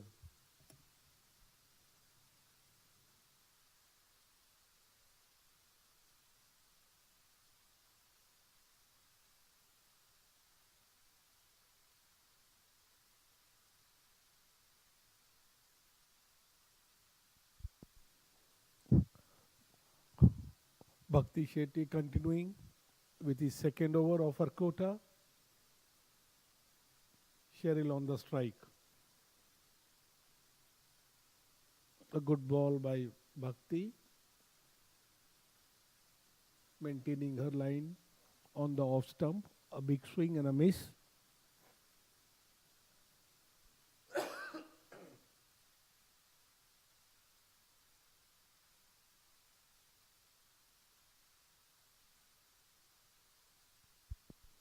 A good hit over the bowler's fielder. The ball will go all the way to the boundary. Excellent hit by Cheryl. There's a second boundary for her and for Saudi Arabia. A safest shot to play, Pranav, over the head of the bowler. What do you say? She's in some mood, striking Bhakti hard and high above the bowler. There's not much that Saya Shanna could do about it. Very, very well struck. That would put Bhakti under some pressure. Let's see how she responds. Love the attitude of this Saudi Arabian captain, Cheryl. She's trying to go after the bowling of Oman. She's not given it away. It's a mammoth total to chase.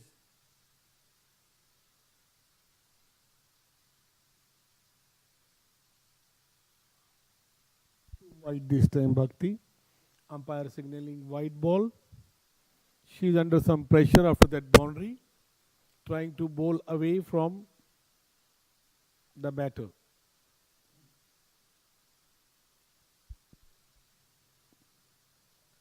The release of Bhakti has suddenly gone. Oh, finally she gets her release right, and there you see the swing. That's so crucial. That's so important. You cannot be hitting the deck hard when you are extracting swing with release.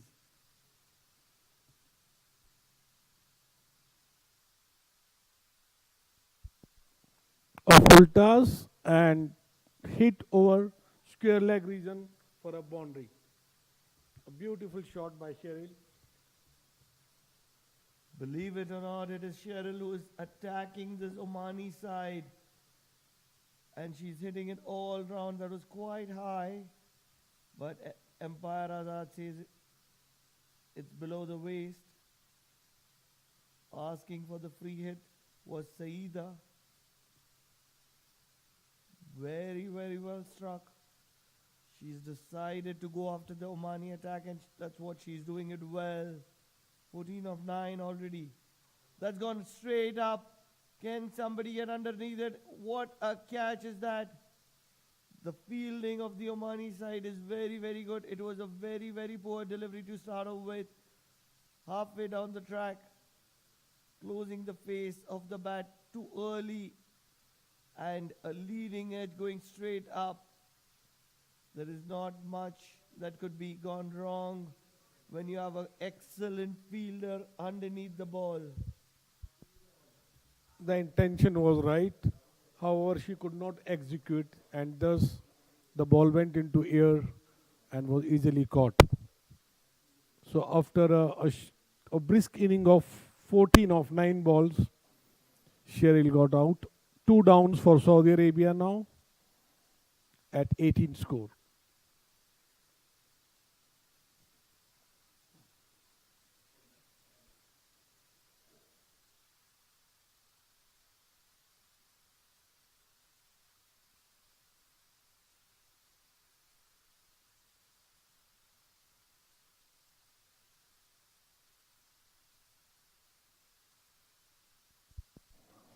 Myra Mohammad Salman coming to the crease, replacing Cheryl, who is being just caught.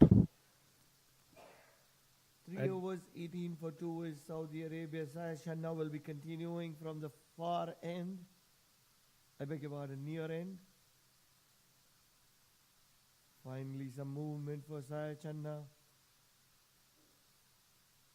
Not releasing it too well was Saya Channa. She's a general, genuine swing bowler.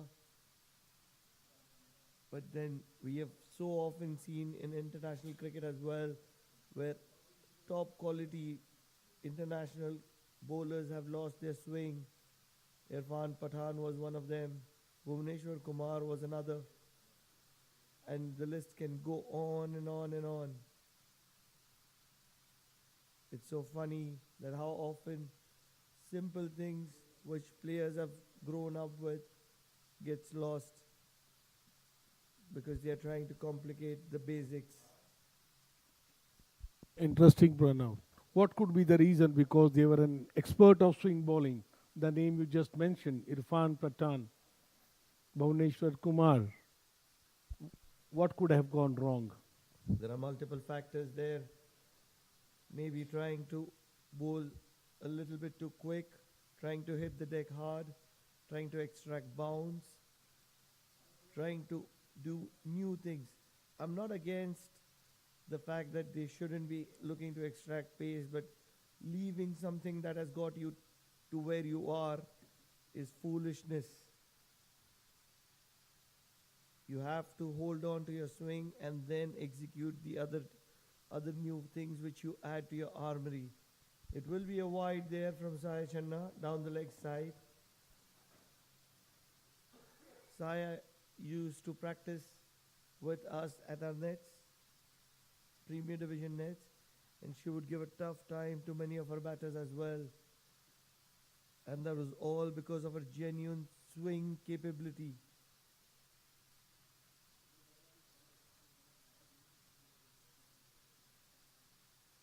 I'm sure that when she sees this match in the evening or maybe tomorrow, she will realize that she is not holding the wrist stable. The release of the ball is not good. That is the reason she's not able to swing it as much she could. Moreover, Pranav, I feel like it looks like she is trying too hard. Maybe she is trying to go for a wicket. In the process, she is trying too hard, not concentrating on the grip and the swing of her ball. Picking up wickets becomes very, very easy the second you start to swing, because that's when you can beat the bat, take the edge. As it is said in the modern day cricket, pace is no worries. Surely it's an understatement. A lot of bowlers excel because of their pace. Shoaib Akhtar was one of them. At the end of 4 overs, Saudi are 20 for 2. Sir, कोई तरीका है?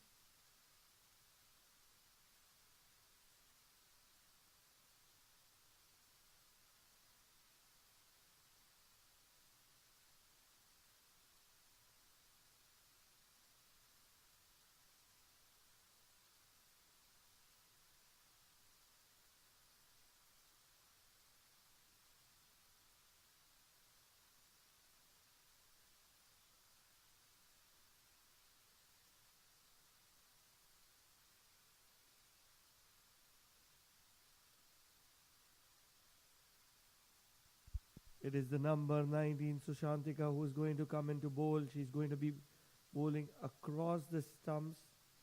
Right arm around, cutting through is what she would have told. A move that looks like a mystery spinner. She will get the gap there. Mahira Khan will get a couple there. The fielding standards for Oman has improved drastically in the past few years. Umpire Samir Parker giving him the warning for running on the wicket.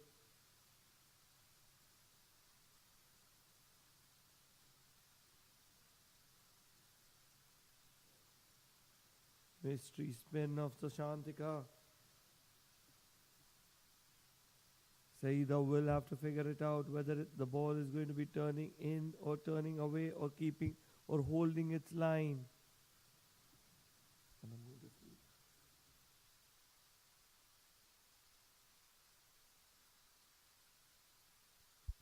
Love the technique of Sushantika. The long barrier is what she used to stop the delivery. Giving it air is Sushantika. Missing the line though.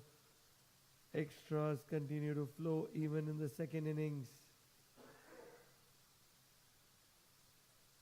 It was way down the leg side. And Saida would never miss to say thank you very much, I'll take the run. The swing. Can that be a run out? That is a run out opportunity. Missing the stumps. Direct hit would be curtains for Saida. And I think they need to drag the bat down while running.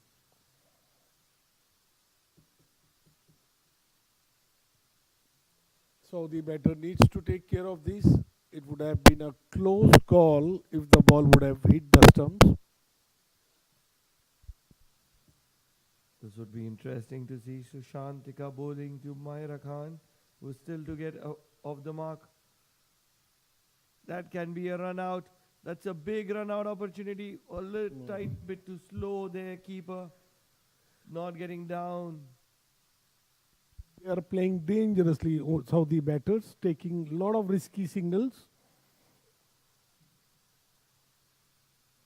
Look at how long does the keeper take. She needed to be a little lower. That would have increased her speed. It's so important to keep the center of gravity low while you're keeping. Even the keeping stance needs something that can be worked on for Sakshi. A very good observation, Pranav. You yourself is a seasoned wicket keeper. So I think you are giving a lot of insight. A very good observation. It is often the case that in cricket you have coaches who come in and they are not professionals at their particular tasks.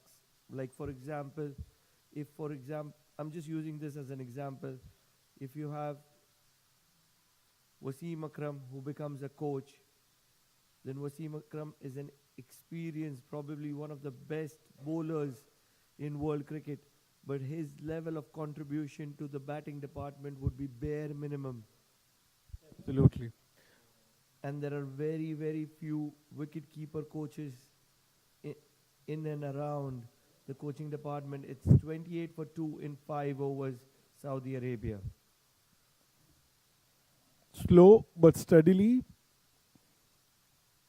So I think their strategy would be to, play out 20 overs to gain a good experience against a formidable and seasoned side like Oman.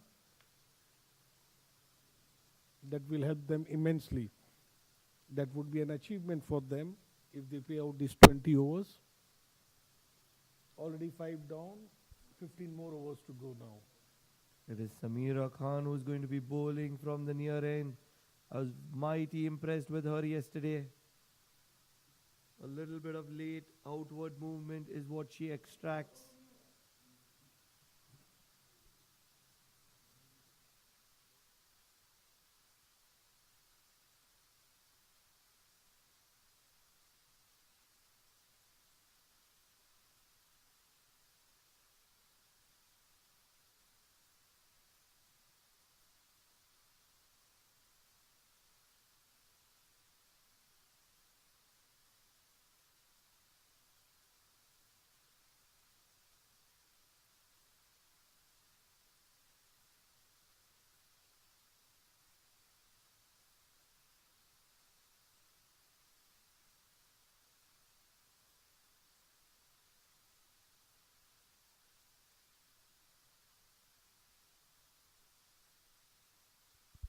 Sabira Khan, very, very impressive in general. Look at her attentiveness. She's bold and she's rushed to the stumps. Mighty impressed by this young kid.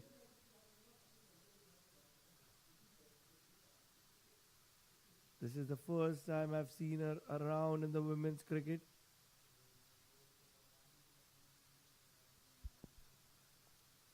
Very, very good. Look at that fielding. Look at the bat while running. A rare miss field by Saya. Saudi stealing in couple of runs. A good running between the wicket. Brilliant running between the wicket. There is a long chat that the coaches would have with this very, very, very good Omani side. They have surely played under par. They have much, much higher calibers. Spreading down this time towards leg on the pads, grinding it to the deep square leg for another couple of runs. Such a brilliant side is this Oman. They've developed so much over the years. Not getting a line right today. Samira, she was very, very impressive yesterday. Very, very impressive is an understatement. She was excellent in the field.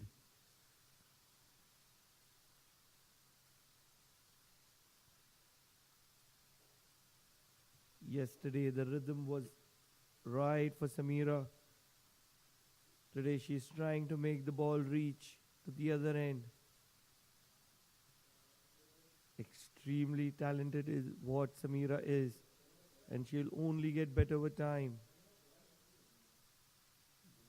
This time a juicy full toss, but a big swing and a miss. Missed not only by the batter, but as the keeper as well. But luckily no run.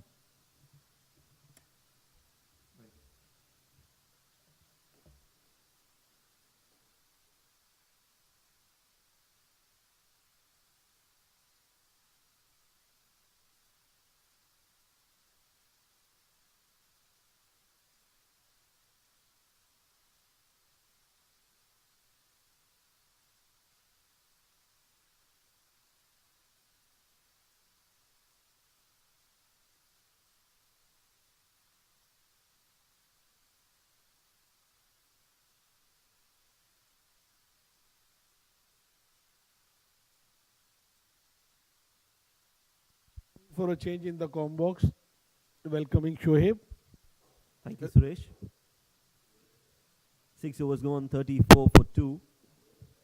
It's been a much better performance from Saudi Arabia compared to what they showed in the first game. They're batting with a lot of intent.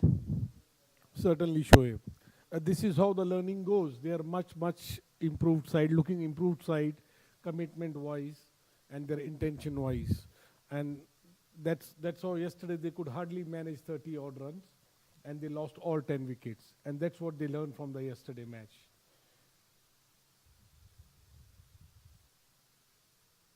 Now the Fuller delivery has been played on the back foot and they've taken a quick single.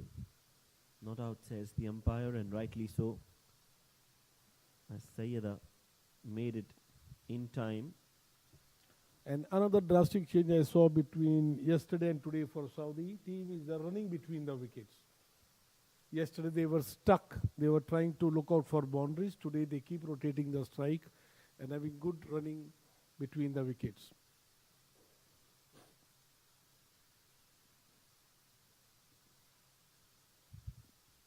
Meanwhile, Sushantika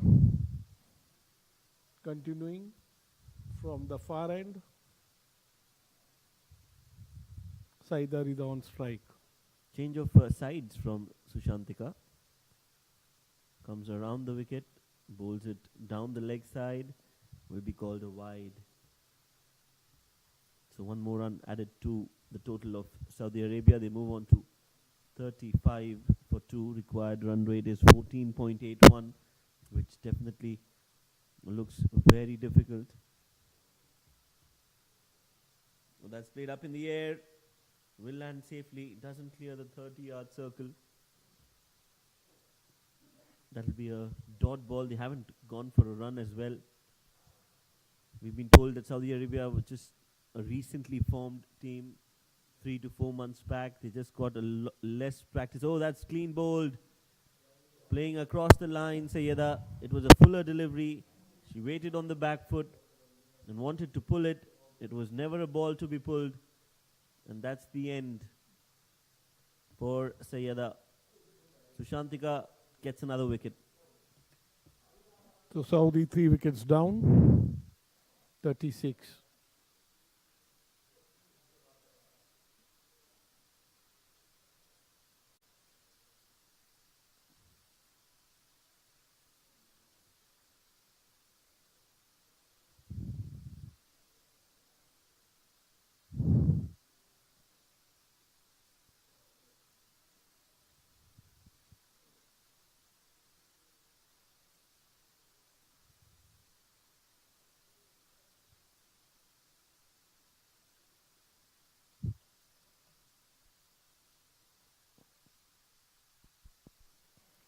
Amna Khan walks in for Saudi Arabia.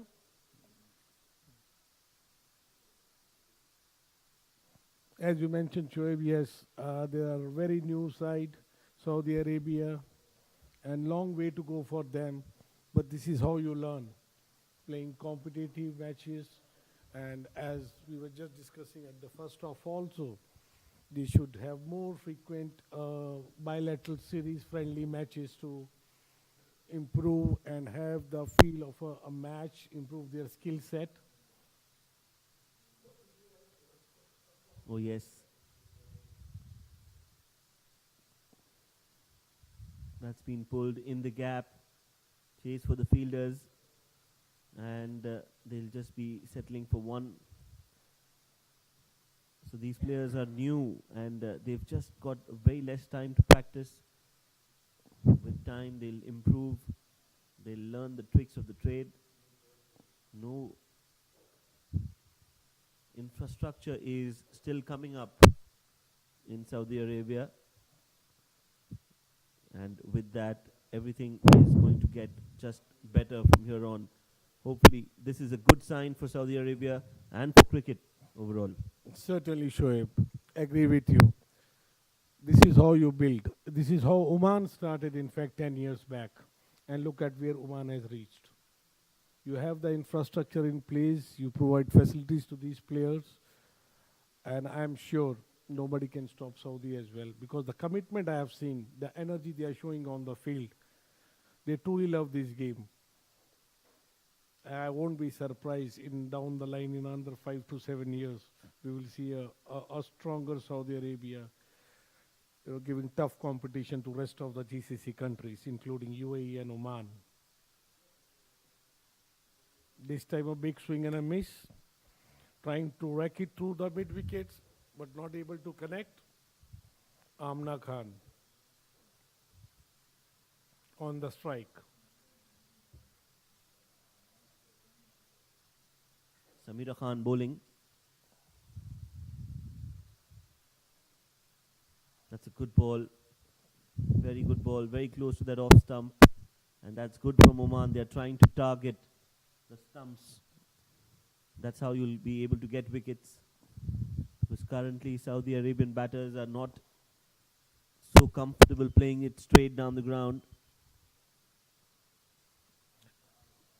Again spring down to the leg stump, signal wide by the umpire. This is where Oman need to work on. With Saudi Arabia, it looks fine, but when they face stronger team like UAE, they need to really work on these extras.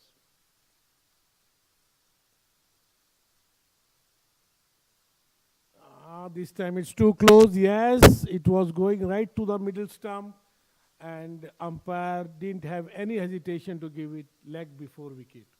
It was an easy call for umpire Azad. Pitch up, hitting middle stump. Saudi 39 for 4.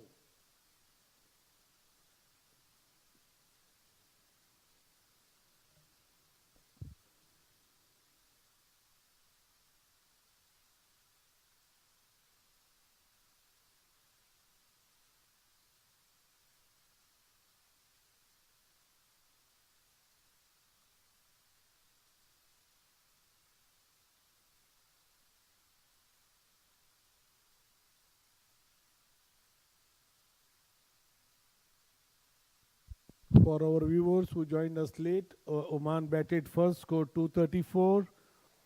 Mammoth total at the loss of 3 wickets with 250s from their opening batters. This is the second match, day 2 of GCC Women's T20 Championship Cup 2022 being held in Oman Cricket Academy, Muscat, Oman.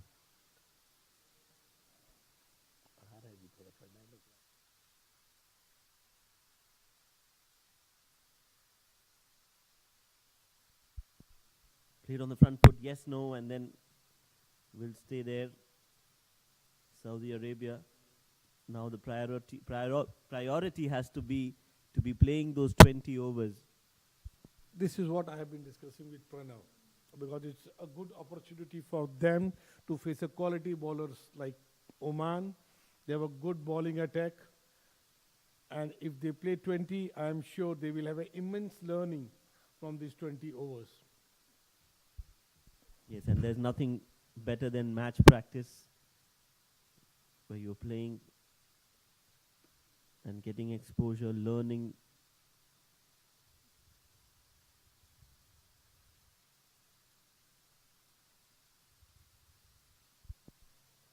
Very nicely defended. Oh my God! That's out. It's a direct hit.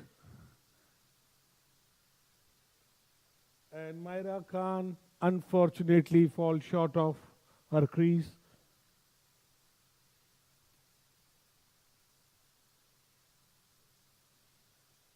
Well, it's Abir who was found short of the crease, Abir Abdul Qadir. She's walking back. Myra is still out there on 4 of 9. Saudi Arabia 39 for 4.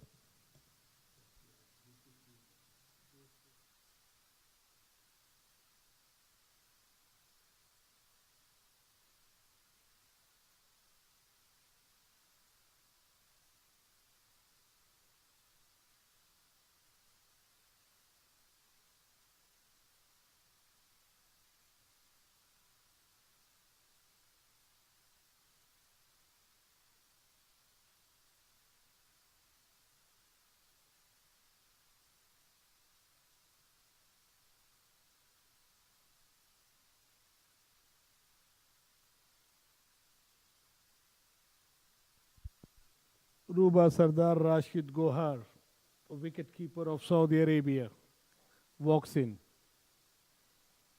Saudi Arabia 39 for 5 wickets down at the end of 8 overs.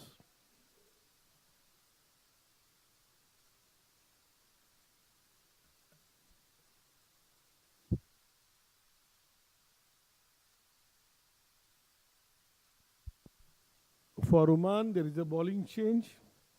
Amanda De Costa sprang down the leg side, I think, and the ball went all the way to the ropes. Well, yes, another ball down the leg. That has been the story so far.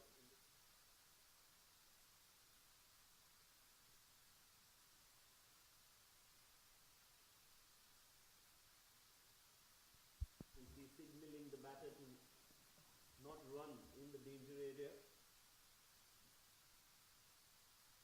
This is what Shoaib I was saying a few moments back. Oman has to be careful giving these extras. Another on the pad this time could manage to sneak single.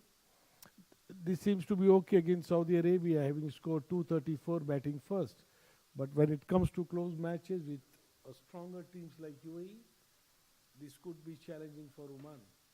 So I'm sure Oman coach and the team management must be taking a note of this.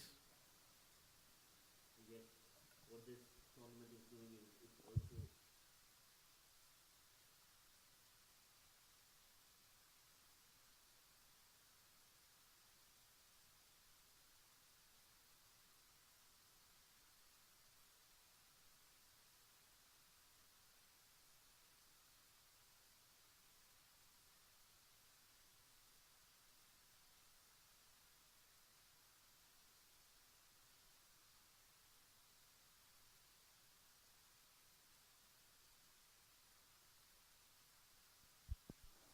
Absolutely, I agree with you, Shoaib.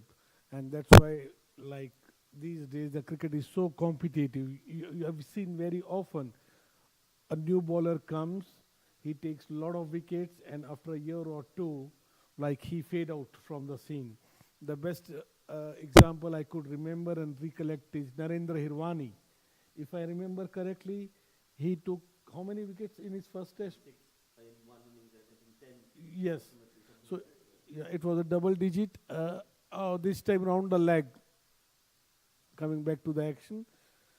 So it was a very short career, and this is how, and this is what I was discussing in the during the first match also. Ravichandran Ashwin. These spinners, these bowlers, they keep still working hard on their bowling and trying to develop new and new balls because they are aware. They are very much aware of the technology being used these days in cricket. So it's not easy for the bowler, to continue for a longer period of time with same set of skills. Every now and then they need to keep adding to their armory, to keep foxing the batsman. And not only for the bowlers, for the batsmen as well. If you have a weakness, it can be seen in the videos, and that can be exploited against you. So you need to keep learning. Absolutely. Narendra Hirwani, he had taken 16 wickets in that test. It was in Oh my. 1988. Oh, while there's a run out, Another. another run out, another dismissal. The running has been poor from Saudi Arabia. They've not communicated with each other well. They haven't realized after playing a shot whether that shot, the single is on or not. They just hit it. They're confused, and that's been a good throw directly into the hands. Not dragging the bat is also a basic mistake, a rookie mistake from Saudi Arabia. Another wicket down, 46 for 5.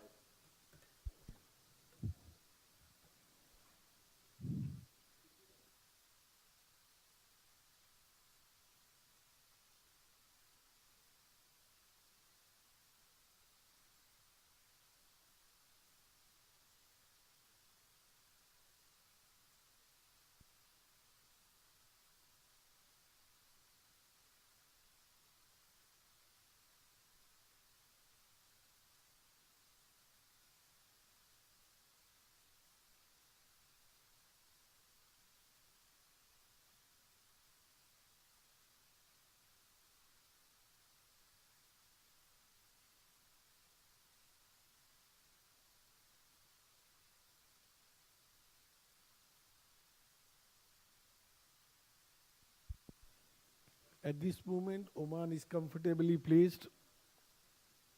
Scored batting first, they scored 234, huge total for the loss of 3 wickets in the stipulated 20 overs.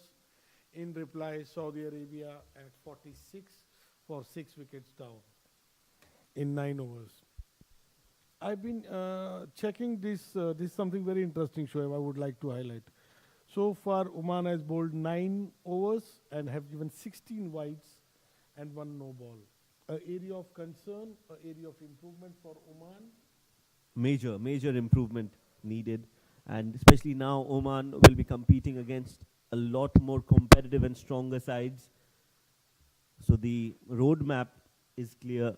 You need to have a lot more consistency in your bowling, and that can only come with a lot of practice. I understand, of course, it's not an easy challenge for Oman, for women to come out and practice on regular basis.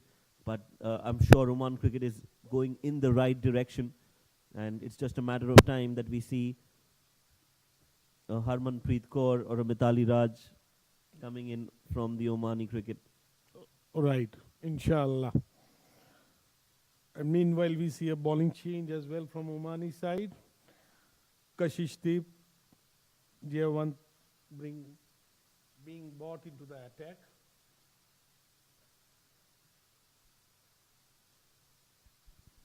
Keeping it very simple. She is trying to bowl wicket to wicket. Yes, she's bowled well so far. 3 deliveries, not a run conceded. That's much better bowling, flighted delivery. So there are, if you notice, there are different players at different levels of cricket, and they need to come to one level So that is what Oman cricket and also Saudi cricket will want to do. You need to get everybody to their optimum best. That's a low full toss, has been swept into the gap for a single.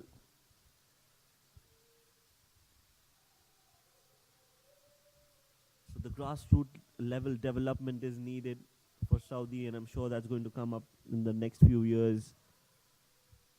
The infrastructure is going to come up. And again, congratulations to Saudi cricket. It's their first tournament.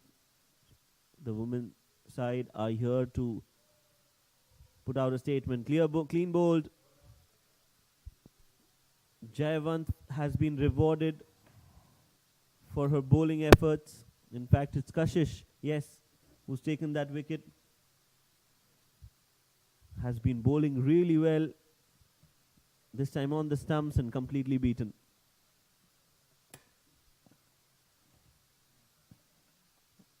It's just a matter of time now, Shoaib. Since Saudi Arabia already 7 wickets down, score at 46. So a bowling change for Oman, a first wicket for Kashish.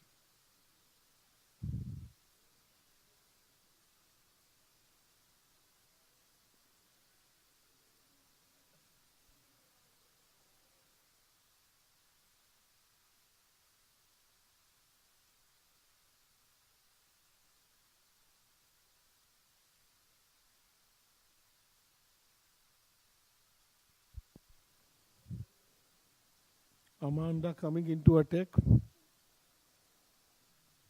from the far end.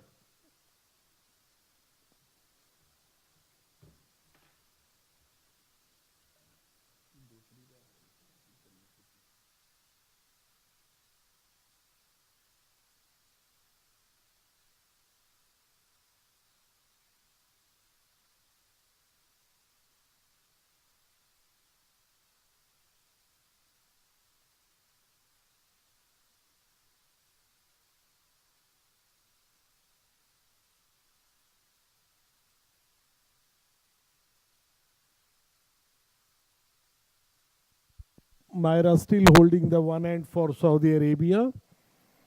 Played 19 balls, scored 5 runs. Zoha comes into bat.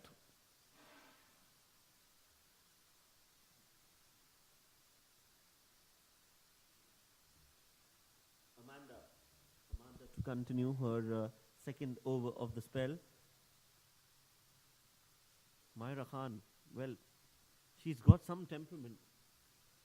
She's not being hassled by the situation that they are in. She's come out just to make sure she gets enough batting practice. Hasn't taken too many risks. Absolutely, because yesterday also she showed some glimpses in patches. And today, I think she's mentally prepared to stay as long as possible. And that is a very good skill to have. If you have that temperament, you can work on your batting skills. Absolutely. As we say, it's more of a mental game. Half the match played in the match and half on the ground. If you're mentally strong and you have a skill to support, and believe me, that's what differentiates the average from the best. That's right. So some glimpses of talent in the Saudi Arabian women's team as well. Myra, she was bowling well with the ball in her hand as well.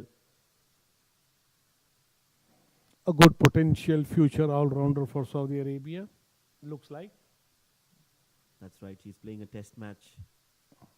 And she's playing with the minds of the Omani cricketers now. Doesn't mind playing dot balls. Doesn't want to give her a wicket. She's going to stay there till the end. That's what the plan looks like. Well negated. She's so smart. It was too slow, and she waited and waited and waited, and then finally could manage to played it straight. Interestingly, Shoaib, I was just going through the scorecard for Saudi match number 1 yesterday. Myra Khan ended up scoring 12 runs of 27 deliveries with one boundary. And total score for Saudi Arabia yesterday was 31. So almost half the Uh, runs were scored by Myra. Interesting fact and stat there from Suresh. Well done. And they just bowled 2.1 overs yesterday. And Myra Khan ended up bowling 1.1, conceding 13 runs. So as we were discussing, she looks like a potential, talented all-rounder for Saudi Arabia. That's right. And the team also shows faith in her. So she's been sent up the order. She's also bowling the important overs. So it's about grooming her and upgrading her for the next level. Wonderful opportunity for her also.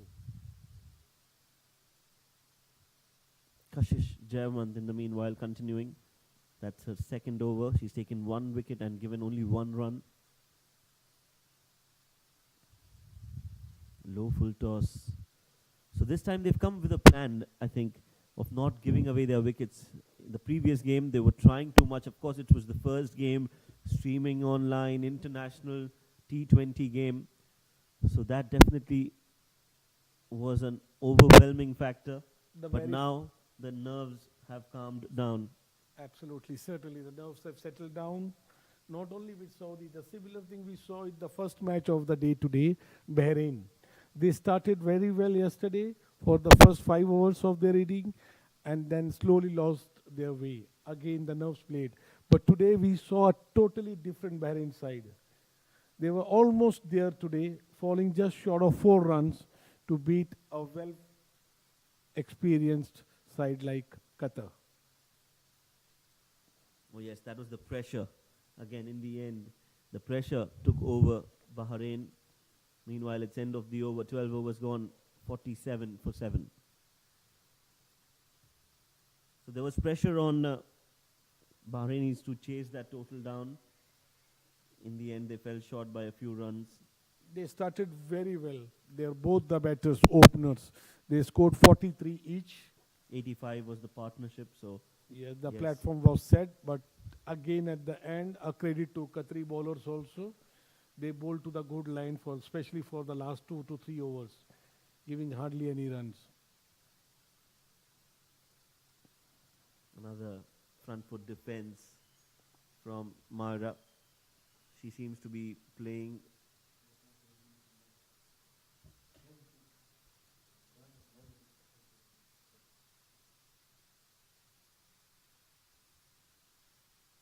flighted delivery and has been played back. So Myra looks to be coming out with a mission, and the mission is to stay not out.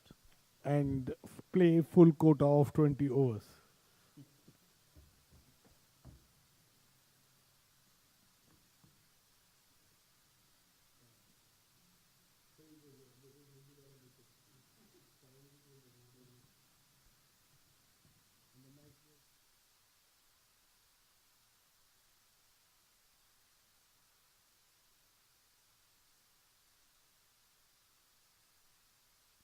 Time to change in the com box. The Pranav replacing Shoaib. Welcome. A warm good evening, Mr. Pranav Mehta. Thank you, thank you so much, sir. Amanda is the bowler, bowling from the near end.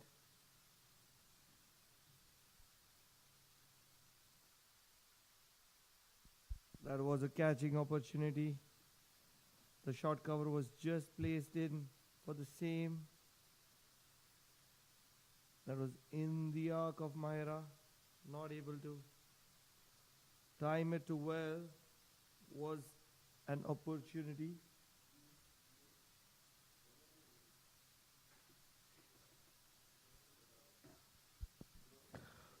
Zoa Irfan yet to open her account, played 6 ball.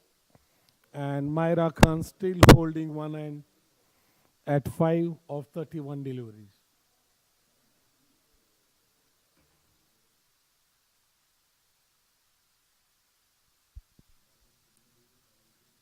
A very, very good knock by Mahira. She's spending her time in. It is going to be Kashish, who is going to be bowling from the far end. Umpires K.R. Azad and Samir Parker getting a few things right, asking the people behind the side screen to change the advertising hoarding. That's a quick change. Well done there, sir. That's very, very well done.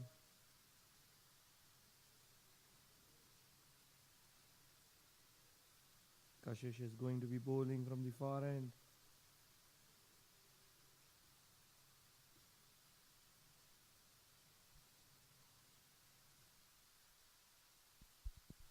"13 overs, 47 for 7.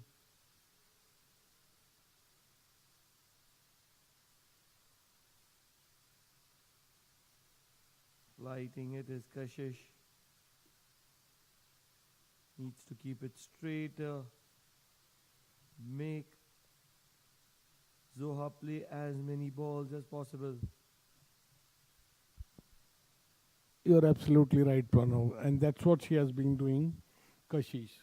Till now, she has bowled 2.3 overs, one maiden, considered just one run off the bat, no wide, no ball, and with a wicket in her tally. Keeping it very simple, bowling to the stumps and letting batters to make the mistake. She's the daughter of a very, very experienced cricketer, Deep Javan.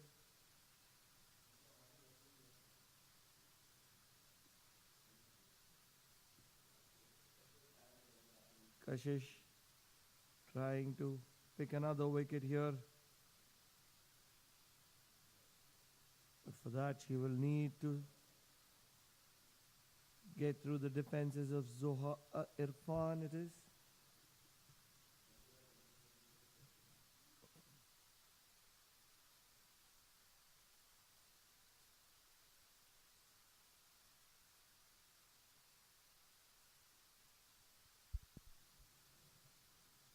Fending it well is Zoha Irfan. So 6 dot balls in a row, another maiden bowled by Kashish. At the end of 14 overs, Saudi Arabia 47 for 7. Beauty, beauty, beauty, beauty, beauty.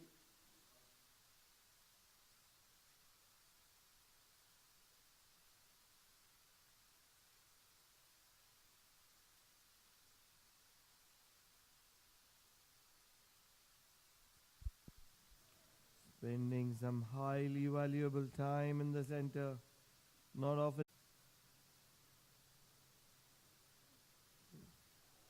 Very, very patient there is Zoha.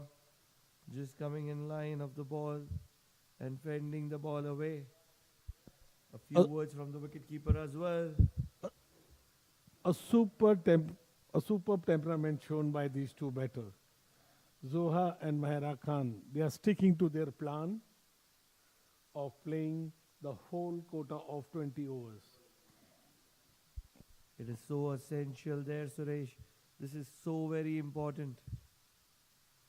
This is how and where they will learn.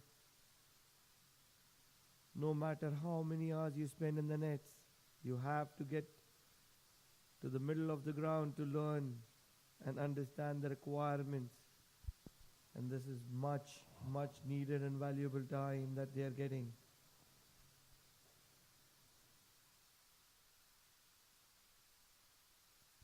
Another misfield by Nan Modi. Same place at the short mid-on, right at the top of the circle. Leaking one run.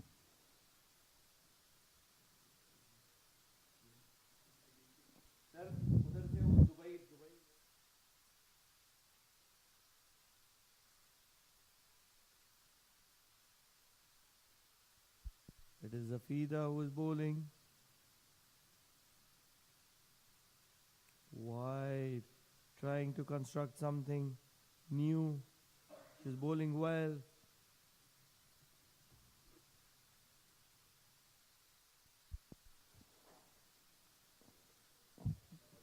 And congratulations to Saudi Arabia. They crossed 50 run marks. They are 51 at the down of 7 wickets.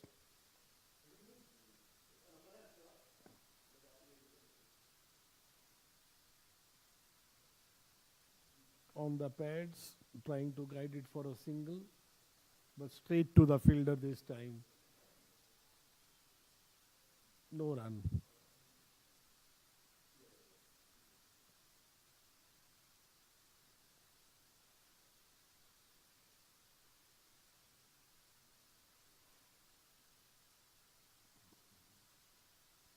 That's a close one. And umpire Sarmeer Parker feels so as well. She was being patient. It was Zoha Irfan. Afida Aftab picks up a wicket here. She is trapped right in front, closing the face of the bat way too early. And that was not going to be missing anything at all. Saudi Arabia are 8 down. It's only a matter of time. Formalities are in proceedings. But much improved performance displayed by Saudi Arabia today on day 2 of GCC Women's T20 Championship 2022 being played at Oman Cricket Academy, Oman, Muscat.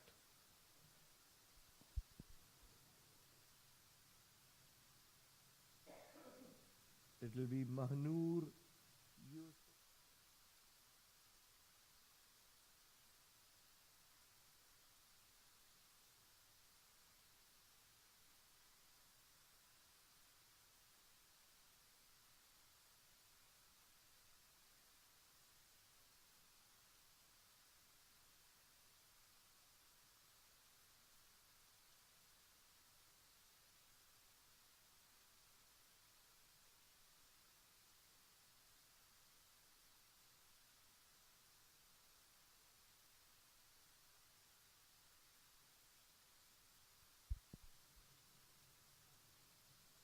Kashish will continue from the near end, flighting it well, looking for that LBW.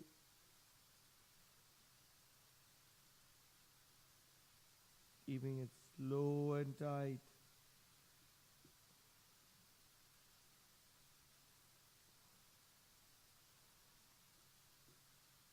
Even more flight being added.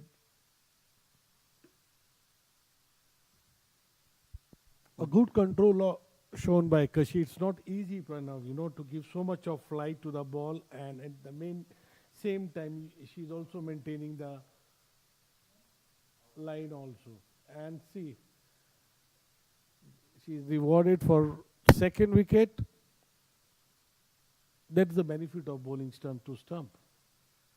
That was a very, very good ball. She kept it tight. It went through her legs.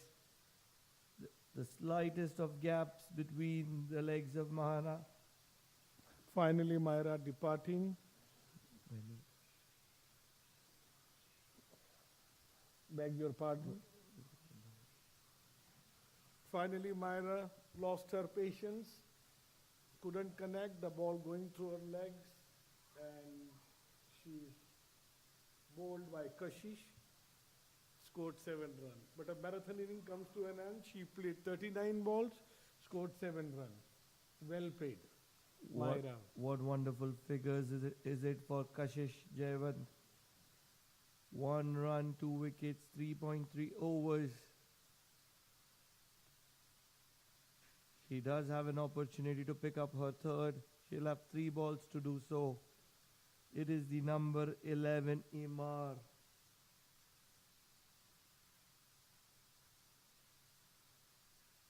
Iman Ijaz Ahmed.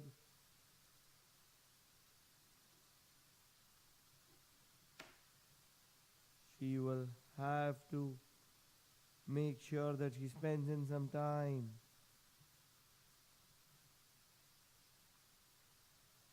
First wide for Kashish. She will equal the runs given to the number of wickets picked.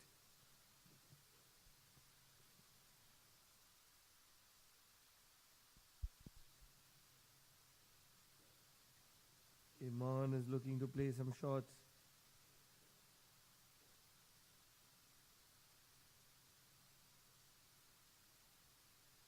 That is a goner. That is a goner. It was hitting the stumps as soon as it left the hands of Kashish. And Iman, the number 11 for Saudi Arabia, is trapped right in front of the stumps. That's it for Saudi Arabia. They have been all out for 52 in 15.5 overs. What an amazing performance from Oman it is.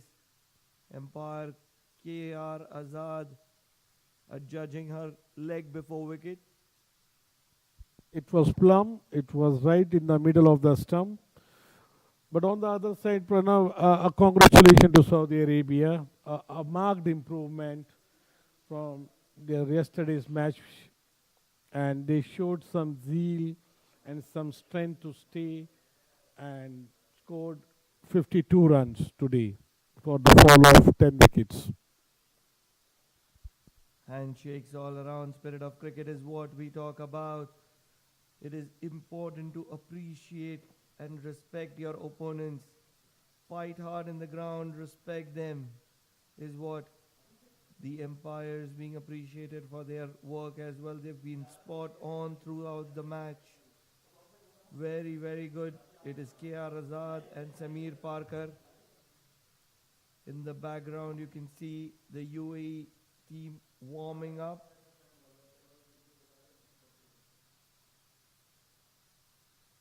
What a match has that been between Oman and Saudi Arabia. It is match day number 2 of the GCC Women's T20 Championship Cup 2022. It is the 5th match of the tournament and Oman has won by 185 runs. A brilliant performance. कोई है? Hello.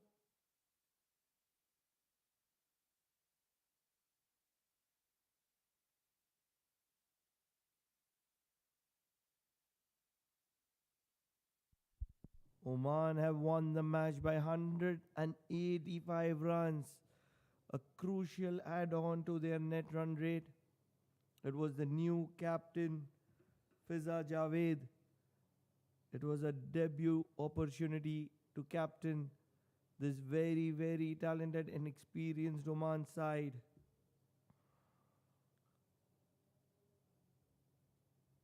भाई break में चले जाएं क्या करें? So that's it from us here in the com box. We'll be joining you shortly for the match presentations with Shoaib Ahmed.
Hello hello, हाँ जी आवाज़ आ रही है ऊपर?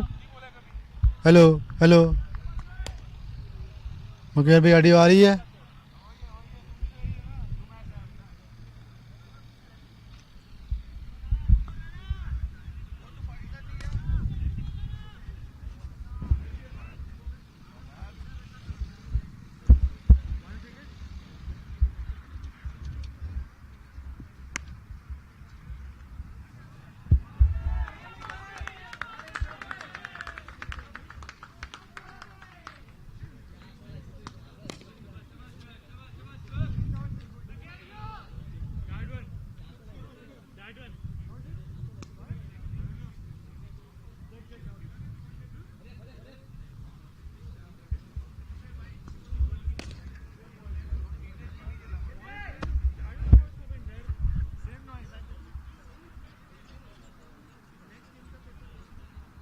कैसे पे ही है?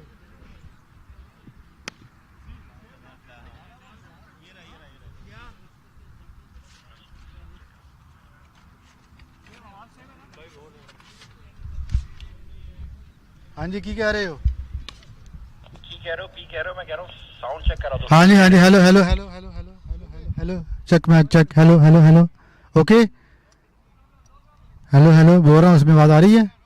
Hello hello hello hello hello hello hello.